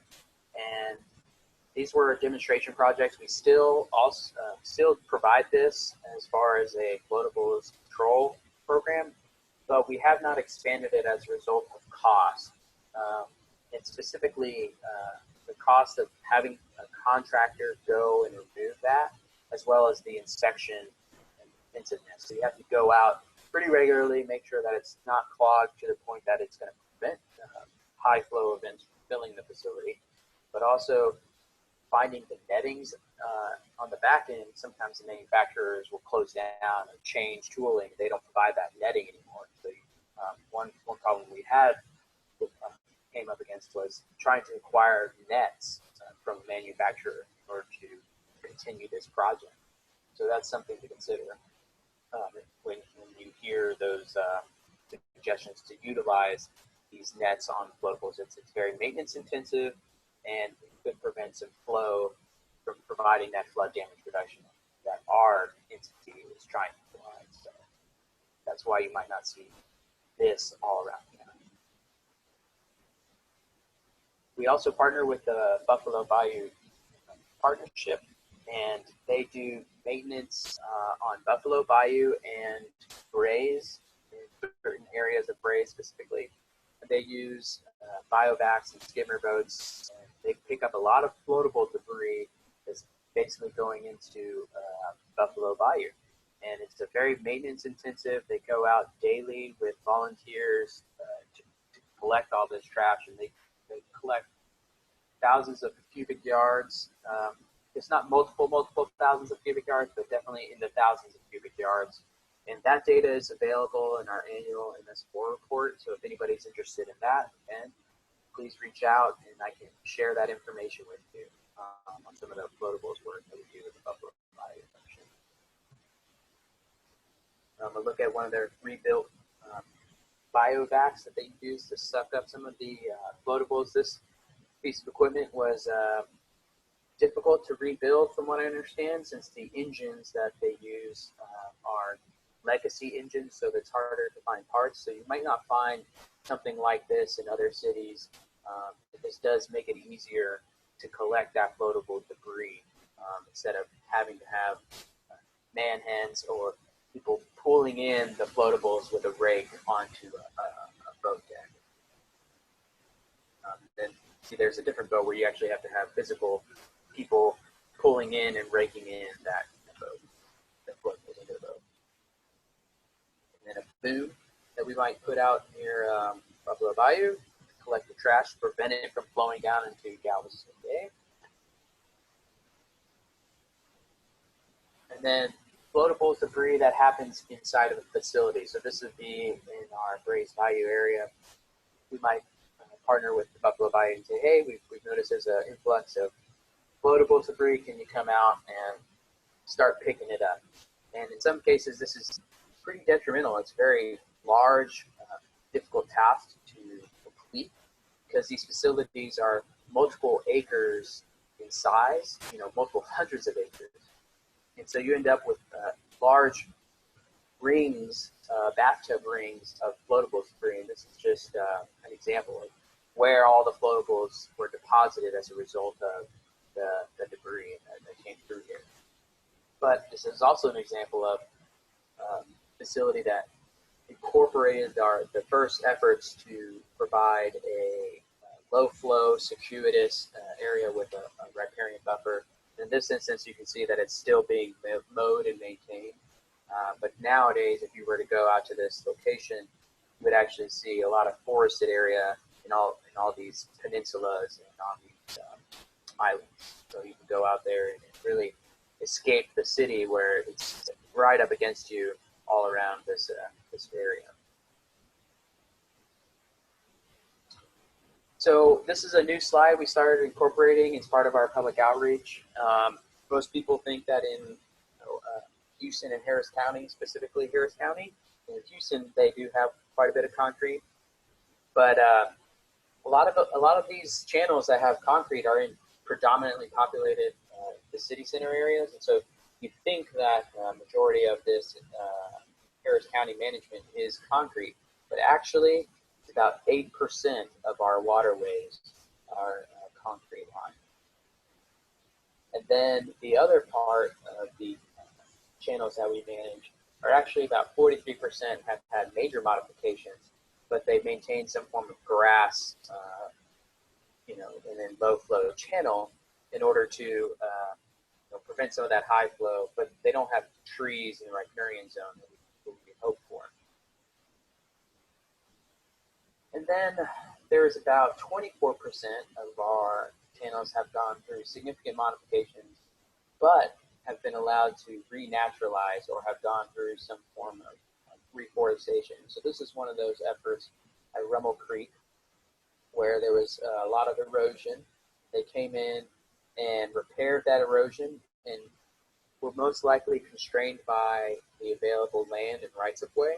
So you'll see in this bottom photo, again, that rock mat that's helping to stabilize the slope above it. And then we replanted with trees in order to reforest it. So we had a third photo. then lastly, about 25% of the streams that we've cataloged are no modifications, just natural waterways. This particular one is a Big Gulch tributary, and we'll see a project that feeds into this area later on in this presentation. The map that was utilized and was put together actually by some interns one year in order to do the percentage calculations that mapped a lot of those waterways for major modifications, no modifications. And then you can see the purple is that 8% of major modifications, the Brays, White Oak Bayou, but then the rest of them have not had concrete lining. And as a environmental steward, I like to think, my department, we definitely try to avoid concrete lining, try to avoid culverts as much as possible, but in the end, the flood damage reduction is the main driver for what we do as a district. We can't win every battle, but some of the highlights that I'm going to show are what we have been able to do in the environmental department, where we've taken the riparian zone and allowed it to basically be as natural as possible, or recreate that. And this effort was really headed off by Carolyn White, and she worked over here in Pleasantville District, and kind of set the foundation for my group to continue doing this effort. And so on the left side was one of our first demonstration projects where we weren't able to really reforest this little area, but we were able to maintain a riparian buffer and kind of put some pocketed trees. And this particular area, the residents really like the grass mode, and so the precinct actually owns this particular strip of land, and they keep that mode pretty tight. You can see some of the erosion that's occurring as a result of that. So again, back to the earlier presentations, trying to work with some of your partners to prevent some of that is a key thing to success with these projects. Since a lot of people have different jurisdictions over these channels.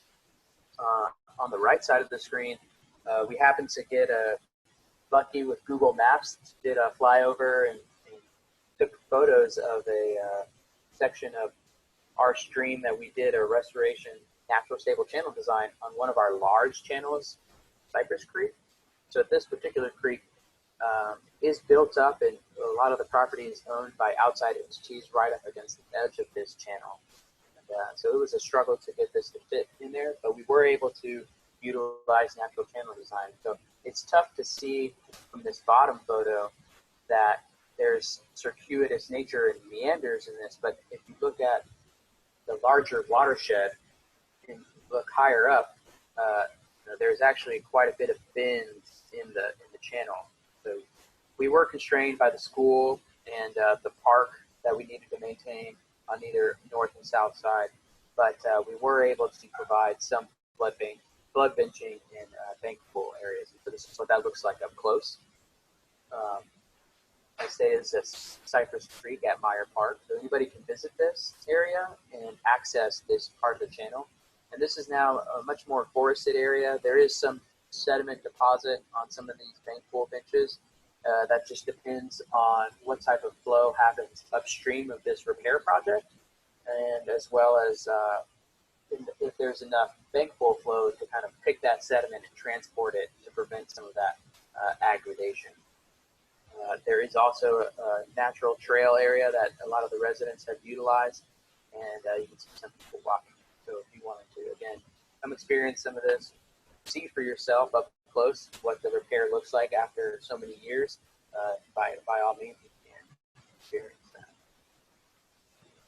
So some of the things is we have to take something from a concept and implement it now. And in the district, we're looking at when can we do this, and how can we reestablish these zones when we know there's going to be lots of development. And in this slide, you can see in the background, there's no houses yet. And So we know that there's going to be developers coming in certain areas, and so we partner with them in order to either donate the land and provide excavation and provide flood damage for some of their increase in flow that's going to occur. So when we do that partnership, we come up with these concepts in order to provide not only this channel that's going to accept this larger flow, but also provide wetland areas and reforestation areas that will reestablish that ecosystem service. Because in the end of the day, if we didn't do this partnership, the developers would then just come in and make a trapezoidal channel and then ask the flood control district to take over that property as a result of the flood control district being a flood damage reduction institute. So in these partnerships, this is the most fun part of the watershed for me, Langham Creek, and seeing this go from conceptual design into construction. So just kind of remember this concept here. This L, and then large turns and bends, and then these ponds here, because we're going to see that being built out in the next couple of slides. So again, we take what we want to see out there, this low flow channel with wetland areas and reforestation coupled with flood damage reduction. So in a high flow event, you'll see flooding that occurs.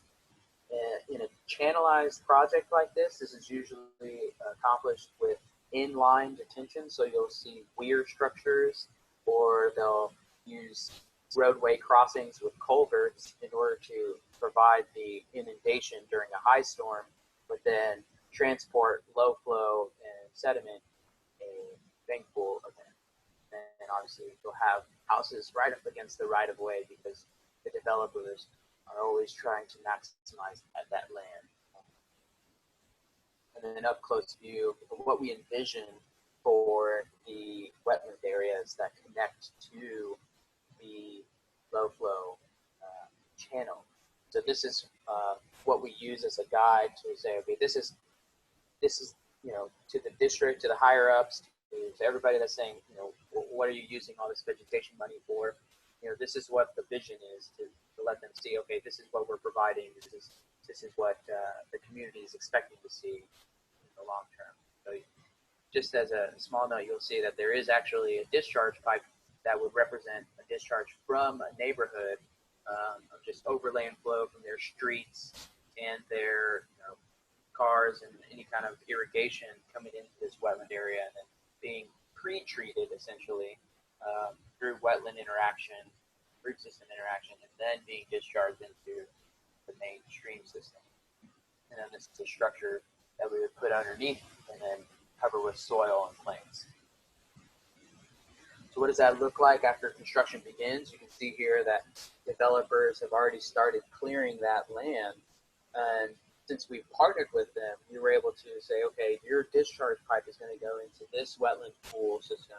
So there's a forebay and then a neck down area so that we can establish wetlands so that the flow can go through that and then eventually put into the main Langham Creek that will flow through here. And then you'll see here a weir structure that lets the low flow pass through, but then in a storm event, a Hurricane Harvey or an Imelda type event, you'll have flow passing over the top.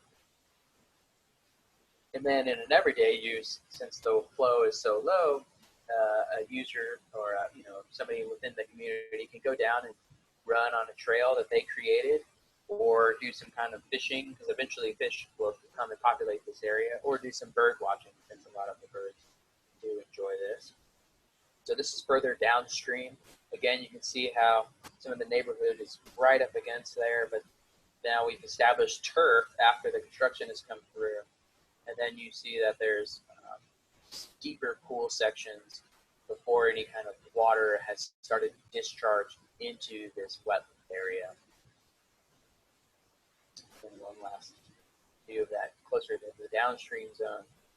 Again, this is the inline detention structure that inundates this for flood damage reduction, but on an everyday flow allows this to flow through here. And this was taken from here. So this is what one of those structures might look like. And as Dr. Jabber said, when you plan this correctly, you're able to change how the flow is moving through these culverts. And this is a future roadway that's going to be passing over this structure.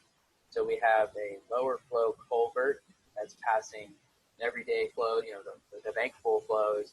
But then in a 10-year or 25-year event, you'll activate this culvert on the left, and then to utilize some of the detention that's behind this structure, you might block off one of the culverts on the other side, or at a later date change that by knocking out some of that culvert to increase capacity. So what does that look like downstream? So the downstream, you'll have your channel reestablished, and then fortunately, since this is just coming out of construction, our vegetation group hasn't really been able to come in, done the reforestation effort that we would like to see. But again, this is just a partnership. So as they come out of construction, they get turned over to the flood control district for management and maintenance, and we can start to do our revegetation efforts. So hopefully everything works out this year. We can actually start doing the revegetation of the trees and wetlands. And I'll show you some of the structures that we utilize as far as the wetland ponds and then the connection points. So this is one of those connection points in that black and white drawing where there's riprap underneath the soil here, and then you top that soil, put the soil on top in order to provide vegetation on top of that. One thing to consider when you are choosing a structure like this is the soil type, and making sure that either this type of structure is capped with clay or some other kind of impermeable item. So you may incorporate flowable fill or some kind of stabilized product to kind of compact the voids between the rock. And the reason is, if you don't do that, and in this particular case, it's a little difficult to see, but there is pressure on the wetland pond pushing against this structure, and as a result, can tunnel through the rock underneath. The rock provides the structural stability, but because of the voids, it allows some of the water to escape down on the structure. And so eventually this wetland pond will dry up as a result to the level of where that tunneling has occurred. And this is a result of Langham Creek eventually goes dry during the summertime. And so there's no pressure that's counterbalancing the pressure from the wetland pond. So that's something to consider if your creek is seasonally inundated, or it's influenced by only rainfall and no groundwater or spring fed, then you might end up in a situation where there's this pressure differential. And that's something you want to make sure that you find up front. In this case, we're going to have to come back and provide some kind of clay on top of this clay cap and everything like that. Again, just a different view of that pond, so that this is an overflow structure feeding into this wetland pond area, and then Langham Creek on the left. And then again, another example, a plunge pool or fork bay, and then we plant that with wetlands. And so this is moving on to another project that's been completed using geomorphic techniques, but adding a lot of rock into the substrate and into essentially what's going to be the creek bottom. And this is there near Jim and Joanne Fontenot Park, Precinct Park. And so again, this is accessible to the public. You can go, there's an actual trail in the trees here. You can go and look at this project.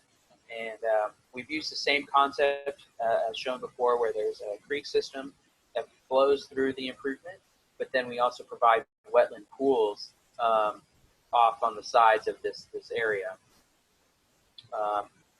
And so this is what it looks like after we've planted some trees, some willows, and then also some wetland areas. So go back. So this is a transition zone or a transition structure into this pool here. And And this is what that pool looks like with wetland plants and then eventually some of the reforestation. And then this year we had a photo on the left, which was taken after some of the, in the winter time, so you can see through all the trees and there's no real underbrush. But on the left, it looks like a normal stream. But that's the same stream that you saw 2 slides ago that had no vegetation, rock on the bottom, and no riparian zone. On the right is actually the main stem of the channel that this tributary goes into, and you can see there's a lot of floatables in here. But one thing I wanted to emphasize in showing these photos is on the right-hand side is a natural, untouched stream system, and on the left-hand side is our modified, recreated, reforested zone. So it is possible to do these types of projects in flood damage reduction projects.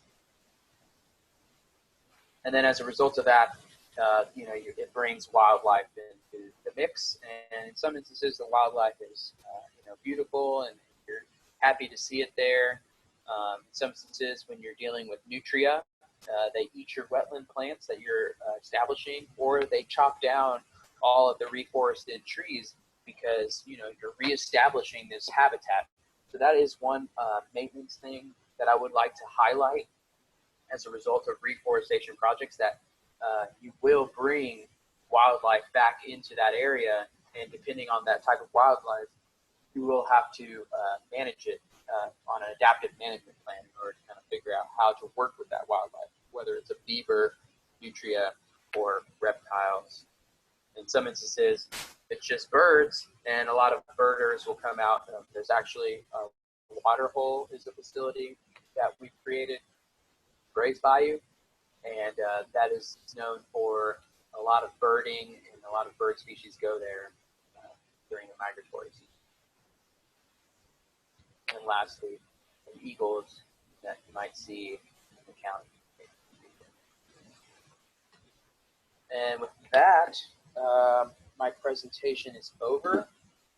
And if anybody has any questions in regards to some of the techniques that we utilized, or getting my email address, I can share that in the chat so that we can exchange some of the data that I've collected, or my department has collected. But it's not just limited to photo representations of the project, but also field data such as geomorphic surveys, very similar to what Claire had mentioned in her presentation, with survey of the bow wag and sedimentation, erosion events.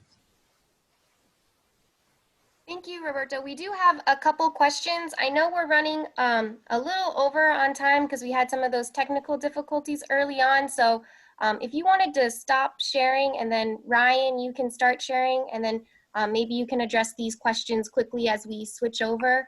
So one question was, if you have time, could you talk about the impact of the release of water from the Addicks and Barker dams and reservoirs and subsequent flooding during Hurricane Harvey in 2017? And then the second question was, are there any plans in place to go in and restore the concrete lined waterways such as Brays? So on the Addicks and Barker, there's really no information to share on the impacts as far as flooding. There was definitely flooding that happened as a result of the hurricane, but the district wasn't really involved in the management of that. So the person to answer that would be the Army Corps.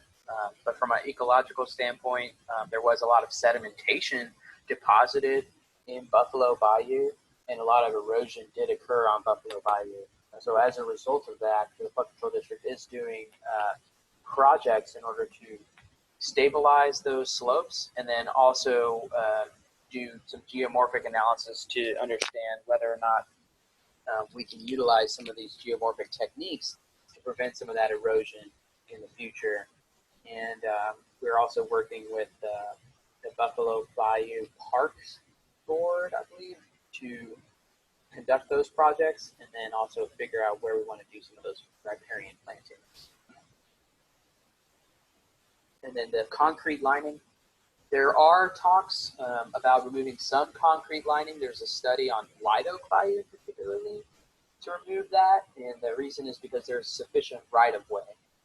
Unfortunately, in the Gray's Bayou situation, that entire watershed, the concept behind that watershed to reduce the flooding was to increase the flow to Galveston Bay. So that before we really worked together with engineering and environmental, the BRACE program was established long before that. And actually the Army Corps of Engineers is the main jurisdiction over that channel. So their purview back when they started the program was, use the concrete as the way to improve the flow rate as far as increasing it. So on Bray's Bayou, I would not expect that, but I'm not going to say that it's not an option. That would just have to be analyzed and studied to determine whether or not we could slow down some of the flow in this particular section.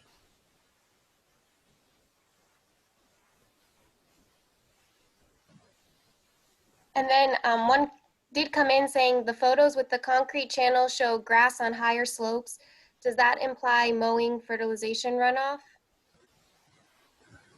On the channels that have grass on the higher slopes above the concrete, they do not do fertilization on those. It's essentially adding fertilizer to any of those would be cost prohibitive from an operations standpoint. So you're basically adding the cost to the taxpayer or the operations division. And so there is no fertilization that goes into that. Now, there may time to time be fertilization in a park setting, like T.C. Jester Park, that is near one of those channels that does have grass on the swale. So that would have to be a conversation with the Houston Parks Board, though, to determine are they fertilizing. From what I understand, they have a management plan for how they utilize that type of fertilizer in their parks setting. Thank you. And then I think the only other one was they did want you to put your contact information in the chat. So Yes. when you have a chance, please share that. And Ryan, if you're ready, you can take it over.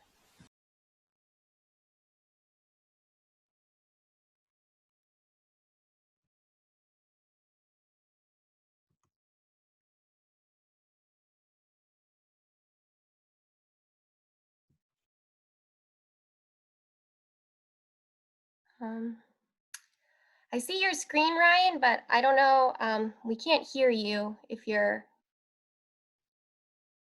speaking. How Oh, there you about go. now? I can hear you now. Okay, Yeah. good. Okay, I'm on the phone audio. I guess I'd unmute the speaker audio as well. But anyway, thank you for having me present today. So I am Ryan Baer, and I am a postdoctoral research scientist with the Houston Advanced Research Center. So we are a nonprofit research firm that is based in the Woodlands, Texas.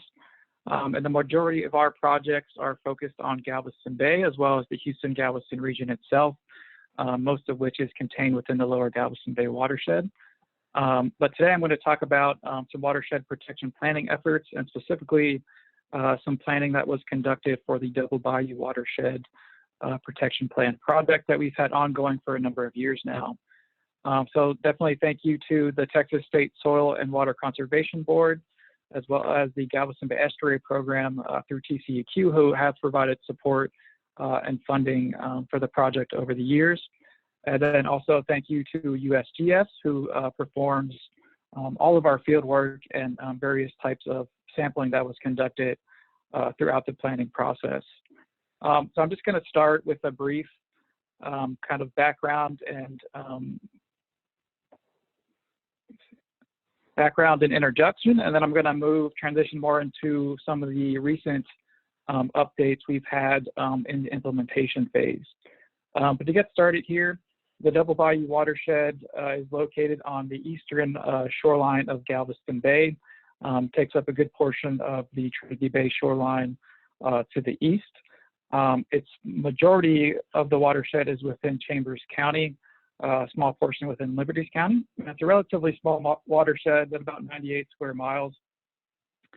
And because of that, and also the rural landscape, I would definitely say this watershed is in direct juxtaposition with some of the watersheds you saw on the previous presentation in Harris County that are quite developed. This is a very rural watershed that is predominantly agricultural land use, both for rice farming operations as well as cattle operations. But there is some natural riparian cover still left within the watershed, mostly along the West Fork here and a little bit along the East Fork as well. Total population in the watershed is just over 3,300 individuals, and most of those people reside around the city of Anilac, located here. So of course, the two main hydrologic features of the watershed are the two stream channels. So we have the East Fork of Double Bayou here, and then also the West Fork of Double Bayou as well. So both of these forks are currently impaired for contact recreation because they do not meet state standards for having fecal indicator bacteria below screening levels during assessment.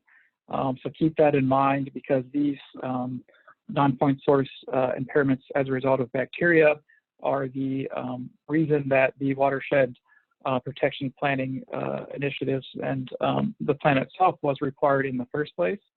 And also the West Fork has an impairment for aquatic life due to low levels of dissolved oxygen on occasion. And I should mention these contact recreation impairments are of concern because the indicator bacteria utilized for assessment, having higher concentrations of the indicator bacteria can mean that there's a higher potential risk of human health, public health and human health risk in those waterways. So the Double Bayou watershed protection planning started with the characterization process. Throughout that project, we worked with various stakeholders from the watershed to develop the final product of that, which is the plan itself. But that initiative was begun back in 2013. And then since that time period, we have held 15 general meetings that brought various presentations to stakeholders, as well as we held discussions of water quality results and some of the analysis results that were conducted during that time. But ultimately, we got together with stakeholders for a series of 7 different work groups that were focused on different potential sources of that non-point source bacteria loadings. So we had agriculture, recreation, hunting, wastewater, septic, and residential. So the stakeholders, of course, the watershed protection plan is a stakeholder-led effort. So they are a major component providing information to the plan, as well as helping to assess what we're seeing on the ground with the sampling and the analysis results. So given that there's a smaller population within the watershed, we had good strong participation throughout the process, and we're able to come up with a plan that includes everything from that was conducted during the characterization. So we have water quality results, as well as we performed some select modeling, which associates potential bacteria loading rates to different land use types on the landscape, as well as all of the stakeholder identified best management practices, which is really the main feature of the plan. What management measures can we put into place to help reduce the non-point source loadings to the watershed and waterways. So that plan was finally approved by the stakeholders, as well as reviewed and approved by EPA back in 2016. So since that time, we have concluded the characterization and the planning process itself. And then we were able to use that plan as a guiding framework moving forward to help inform our implementation activities. So the implementation phase, as it's laid out in the plan, is actually a 10-year process. So some of these are definitely long-term objectives, and we've been in the current phase of implementation for the last about year and a half. HARC received a grant from the State Soil Board, as well as some support from TCEQ to perform the first 3-year implementation period. And our main goals of that award in the contract are to set up and continue another water quality monitoring campaign, perform data analysis, and then also start to utilize different metrics from the plan to track the milestones. That way we can assess progress and also gauge success that some of these implemented management measures have on reducing the non-point source loadings and improving the water quality of the waterways overall. So this is a resource that I had put together to help support stakeholders and project partners during the implementation process. This is an interactive geospatial application that's really freely available online through the Double Bayou website. But this allows access of a lot of the data that we utilize within the plan itself, including, of course, the watershed boundaries and subwatersheds, all the land use and land cover characteristics, the hydrology, as well as the monitoring stations and the water quality results. So for the project, we had 5 different water quality monitoring stations that you can see here along the main, 2 each along the main forks, and then 1 on the Anahuac Ditch, which received effluent from the wastewater treatment facility. So those are going to be the same sites that we continue monitoring throughout implementation as well.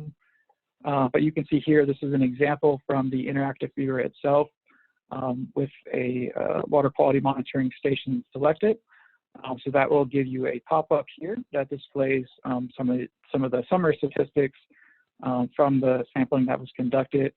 So we can see, for example, the geometric mean concentration of the fecal indicator bacteria that was assessed at that site. Then also gives you a graph, visual representation of those point samples of the water quality results as well. So this will be updating with new results as it becomes available. Okay, so then into more of the implementation activities. So we are grateful to have the Coastal Communities Program active in our watershed in Chambers County, and this is an initiative that is led by the Houston-Galveston Area Council, but they have received some funds to focus on 9 different non-point source types of pollution, specifically related to residential sources and residences. And their main goal is to promote implementation of best management practices through outreach and education to help reduce the non-point source pollutant loads. So as I mentioned, they've been active in the watershed, and to date, they have been working with some of the grade schools and elementary schools in the watershed. They give, for example, the Freddy the Fish presentation, which is a very interactive and game kind of oriented approach to help educating some of the community members through the school system. They've also distributed different outreach materials, some of those you can see here, and spoken with a number of the other teachers and students through the schools as well. So one of the great advantages of the Coastal Communities Program is that they have released and provided outreach materials in multilingual formats. This is a great advantage for us because we have Spanish and also Vietnamese speakers within our watershed. So it allows us to be able to better connect with the community utilizing those resources they have provided. Another great initiative that they have performed is the installation of a MedSafe take-back system. And this is actually located in the city of Anahuac at the sheriff's office, but this is a essentially safe place for stakeholders to bring expired pharmaceutical products and prescriptions to dispose of, compared to the alternative of possibly flushing down the toilet with those pharmaceuticals ending up at the wastewater treatment plant where they're much harder to remove from the system. So that's been a great resource to have in the watershed as well. So another component program that the Houston-Galveston Area Council is leading the effort on is their residential wastewater assistance program.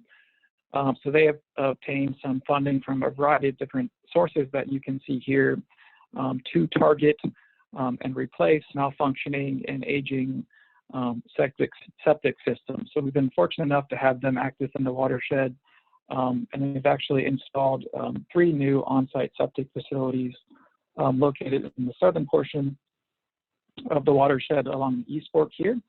And they have 2 more systems pending as well that hope to be replaced in the future. So this is of course, septic systems are a potential contributor to bacteria loading into the waterways. And you can see in the watershed map here, the red points are the older systems that are much more likely to need repair and also much more likely to malfunction and have issues that would result in the loading of bacteria and potentially nutrients as well. So it's great to see that some of those systems are able to be taken offline and upgraded to resolve some of the potential non-point source issues there. So the agriculture was another big potential source loading. So as I mentioned, through the characterization process, we identified through some modeling and water quality and stakeholder input, identified agricultural, predominantly livestock operations, as well as feral hogs being the 2 highest likely sources contributing to the bacteria impairments. So those are main components of the management measures. We have been working with Jimmy Weaver. He is a Trinity Bay Soil and Water Conservation District technician, and he's actually been working in the Double Bayou watershed, but also the Cedar Bayou watershed as well, to connect with landowners and help them encourage and show the benefits of enacting water quality management plans on their properties. So water quality management plans are kind of property-specific plans that tailor different best management practices depending on the landowner's desires and needs at that site that ultimately help to reduce non-point source loadings.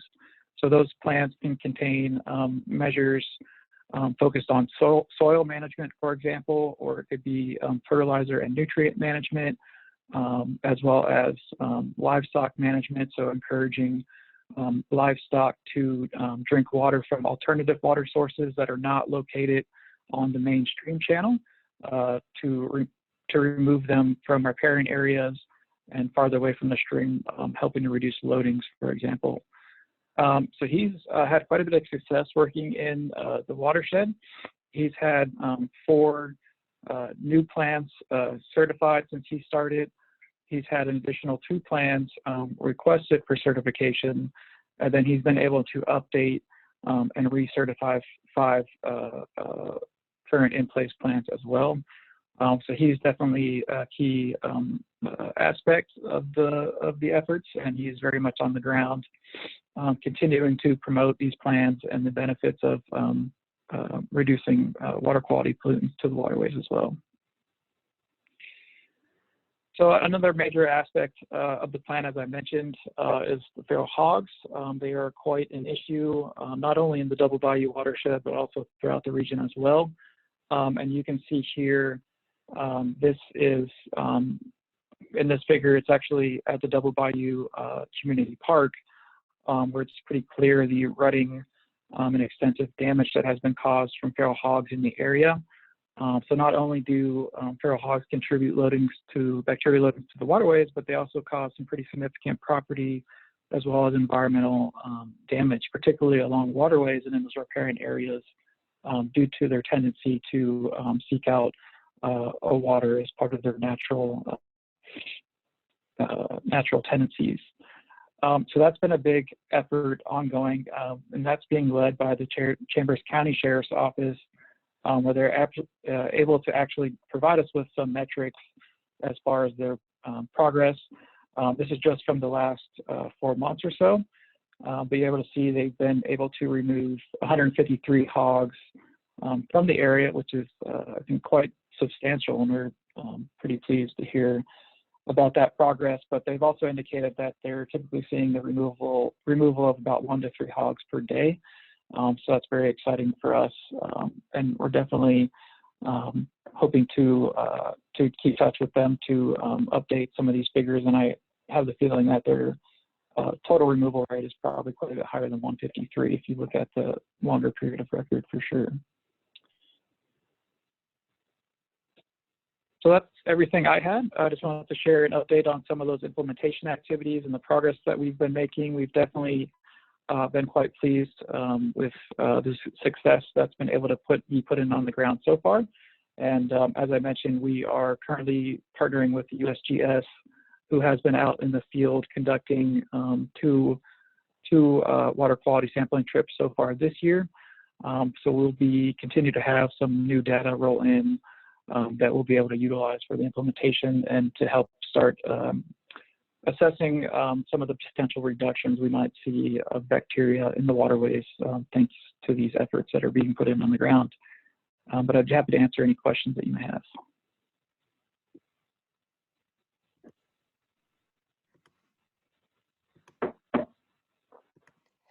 Thanks, Ryan. We'll give it a second to see if any questions come in. And if you want to also go ahead and share your contact information in the chat. So if people have any questions following this, then they can reach out to you. Okay, definitely will do that. And I'll make sure to include everybody's address in the follow-up email that I'll send. So y'all will have it one more place as well.